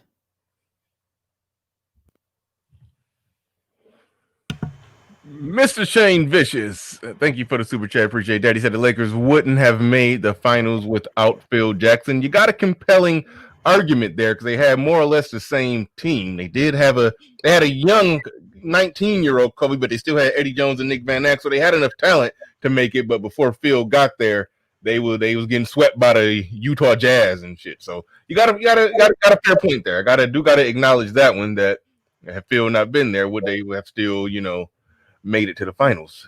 I don't know. You got to think whoever coached that team, once it got to the point where Kobe became Kobe and Shaq was still Shaq, they was going to do some winning, but but how, rather 3 in a row, I don't know. That's fair. That's up for debate. So you got a fair point there. All right. We got to take a little segue because RBR been waiting very patiently. So we're gonna give him a minute, maybe 2, depending on how crazy it get. RBR, we gotta meet the quota of having a real brother on the panel. We finally got a real brother on the panel, so go ahead, man. Give us the truth. We need to hear it. All right. Well, thank you for having me on. I totally disagree with Obsidian, what he just said. The issue is there are the information that needs to go out to Black women has to be information that is beneficial to all Black women as a collective, not the stereotypes that white people have put on Black people. You don't go to no club looking for the fat women, looking for the fat bitches. You go to the club looking for bitches you want. You don't go to the club, you don't do a Terry McMillan and go to the Bahamas and find the one gay dude in the Bahamas. You don't do that. You don't go to no club looking for what you don't want. You go to a club looking for what you want. Now, if you bring in somebody that you want, then you shouldn't have any problem teaching that individual what you want. But if you go out and grab the big fat bitch that you can't stand, well, then of course she's not going to follow you. Why? Because she could tell that you hate Black women and you want a white girl. So I think that the argument that Obsidian is making, that Black men can improve themselves by attacking Black women and promoting whiteness, that ain't going to help Black people. Society hates Black men.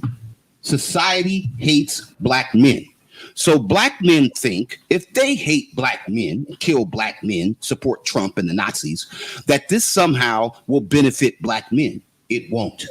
The only answer is to have what I don't like about the manosphere. why you guys treat me like the way you treat me is because you see the manosphere as the same way that the gray regime and all the other cliques and all the other small groups that ended up falling off because they got smaller and smaller and narrower until there was 2 people left in the damn group. There are 50 million black people in this country. If you don't have an answer for all 50 million, if you want to purge the Pookies and the Ray Rays, if you want to purge the blacks who learned white culture and Asian culture, the blacks who have a white parent, the blacks who date out of their race, the blacks who are gay, the blacks who have 10 fingers and 10 toes, if that's your argument, is to help white people kill the black people that you've identified as expendable, you're no good to the black race. All right? What solutions work? Solutions that work for every single black person in this country. As far as government is concerned, government.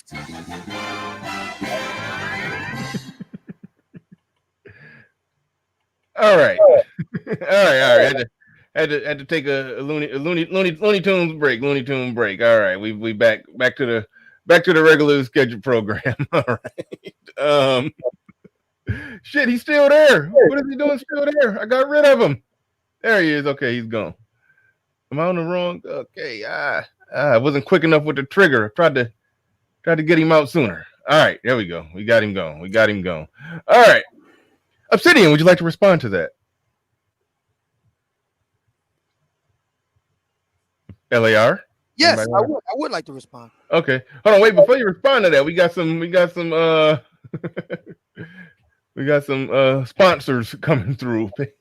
Ricardo Rodney says, remember, folks, that's RBR, truth, not yours. Thank you for the super chat, Ricardo Rodney. I don't think I missed one. And we got Black Quizzard in the building with a nice heavy-handed super chat. Appreciate that, Black Quizzard. He says, people focus on whether or not this space has solutions for the black community, but that's not why red pill content exists. Mine is Ipmore. Too many.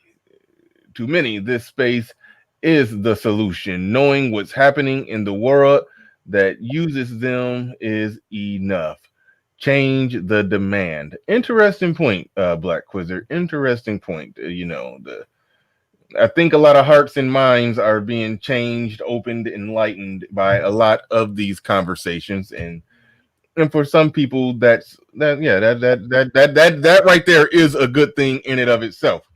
Changing the hearts and minds of a lot of people on a lot of this stuff does matter, and if enough hearts and minds are changed, then what you essentially got is a grassroots movement changing that can change a culture, so to speak.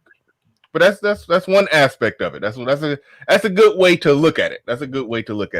So yeah, thank you for the super chat. Appreciate that. And thank you. You always come through with a heavy-handed super chat. This show today, as of right now, was brought to us by Black Wizard. Dropping the $50 super chat on us. But all right, go ahead, old man. What you wanted to respond to something that RBR said. You pulled something out of that. I don't know what you. Yeah, obviously I didn't say anything about white women. So right off the rip, he's wrong, because I said nothing about white, or for that matter, any other race of women. I was talking about black women, number one. And number two, the solution, taking it back to Alan's point about, are you going to change things? Yes. It all starts with the individual. Change starts in the individual and then goes out from there. So I'll use myself as an example. Yeah, I moved the needle.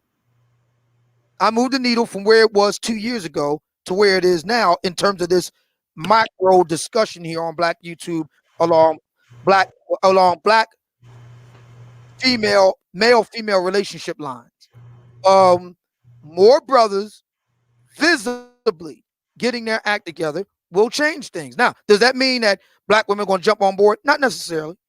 No, because as we've agreed, Bernie, and I think LAR would agree as well, there is a segment of black women, we could debate what the number is, but there is a segment of black women for whom, no matter what you do, they're not going to get on board. So if the argument is, are we going to change them? I would say no. But what I will say is that it will put their bullshit talking points to bed. More brothers cleaning their act up. looking good, smelling good, being on point, being competent, making money, being effective. It gets harder and harder for those black women to say that the majority of black men don't have their act together. No, sis, it's you. You're just a disagreeable bitch that doesn't want to self-improve. Note the irony. Yeah, we're gonna go LAR. You can respond to all of that, but I'm hearing that what I thought was Black Quizzard actually pronounces it Black Wizard. If that's true, Black Wizard, then I apologize for pronouncing your name wrong all this time. You will be referred to as Black Wizard going forward. I assume Black Wizard was taken, so you had to spin it the way that you spun it to make it to where it looks like you're calling yourself Black Quizzard. But all right, let me know, confirm in the chat if that's what you are, Black Wizard, if that's the pronunciation. That's what I'm going with going forward. But LAR, go ahead. You got the floor. You got the mic.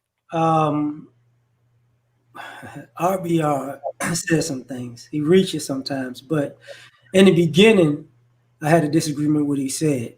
He almost went on this. This is a one time he almost made some points that he did, yeah. You can, agree or even have a normal disagreement with. Then he brought in the Russians, and I'm like, all right, it's time to go. All right, but anyway, go ahead. But the first thing he was talking about, we need a holistic message that everybody could take.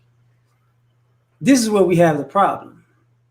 We don't need a holistic, in general, with the men and the women and as a community. This idea that to me, it's an asinine idea that we're going to have one message that the whole black community will ride. That you can have a message that a critical mass is going to ride with, and that changes things, but not the whole black community. This all or nothing, or I'm not going to get on board thing is really part of the problem. And these are even the same people who detracted and be like, well, like what Obsidian talking about with the shenanigans with the ladies. It's a all or nothing. If all of y'all don't become millionaires that have at least $10 million in the bank and 5 acres of land and 300 pounds of food a month, then we can't. Okay, you tripping. Like this all. If you can't do all of these things, there is no moving forward. Well, cool. Because what it ultimately looks like is you need to make an argument to keep doing the stuff that you want to do that ultimately doesn't work for you. Man, if that don't sum it up, that was essentially what I said in my debate with the breakdown, that because they was basically making that collective argument, and I'm saying y'all are doing all of that just to basically cape for a bunch of individual cape for the fuckery on the ground that y'all allegedly don't engage in yourself.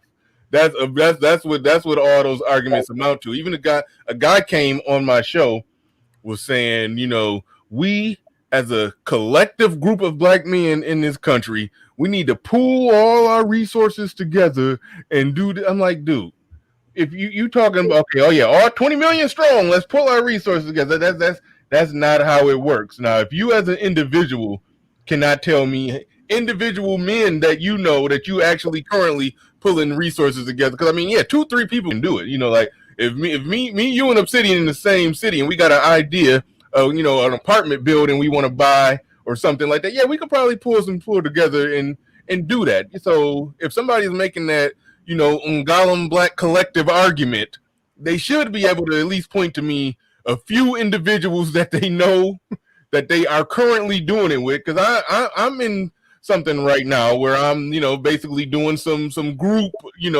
collective with a small group of individuals. We all put money in on something and we all gonna hopefully get the proper return on it. So I can say that I'm doing that, but no, we all collectively need to do it. Like, no, that's not how it works. Like, people just be saying words to try to deflect from little shit. Go ahead, LAR. This is why to me it's crazy. It's like you've never went to school a day in your life. You know what you do collectively when you get into a group or think tank in school? Collectively, y'all can get the same grade, but 2 or 3 of y'all ain't gonna do the work. So if y'all don't come, you don't even do that at your job now. It's a group project.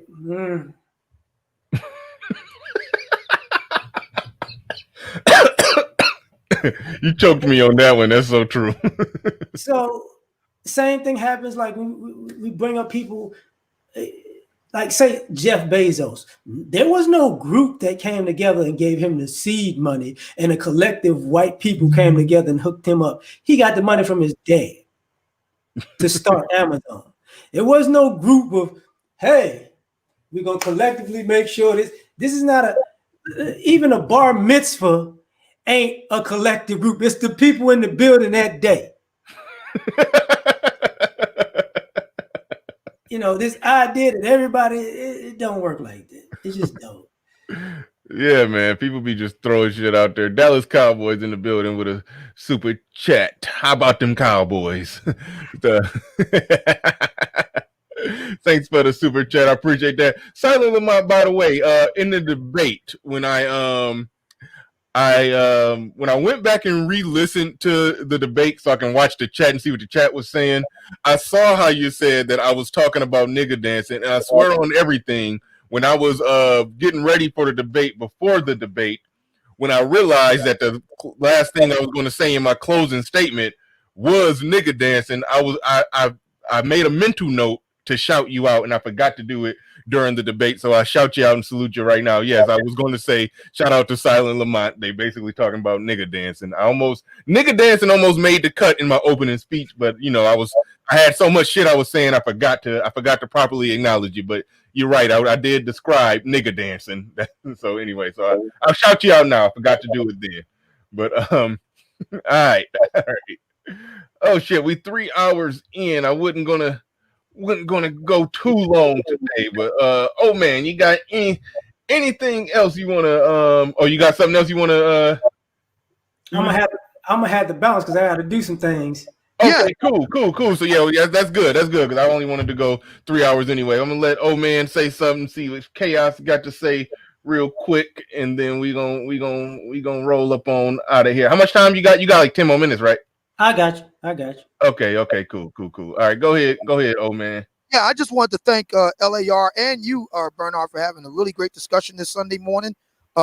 We definitely need to continue what you guys was talking about, how black men can win. We sorely need that, and I just want to thank you. And also want to thank Alan, and congratulations on him becoming a proud papa. Yep. Thank you. Yeah, absolutely. All right, Chaos Reign.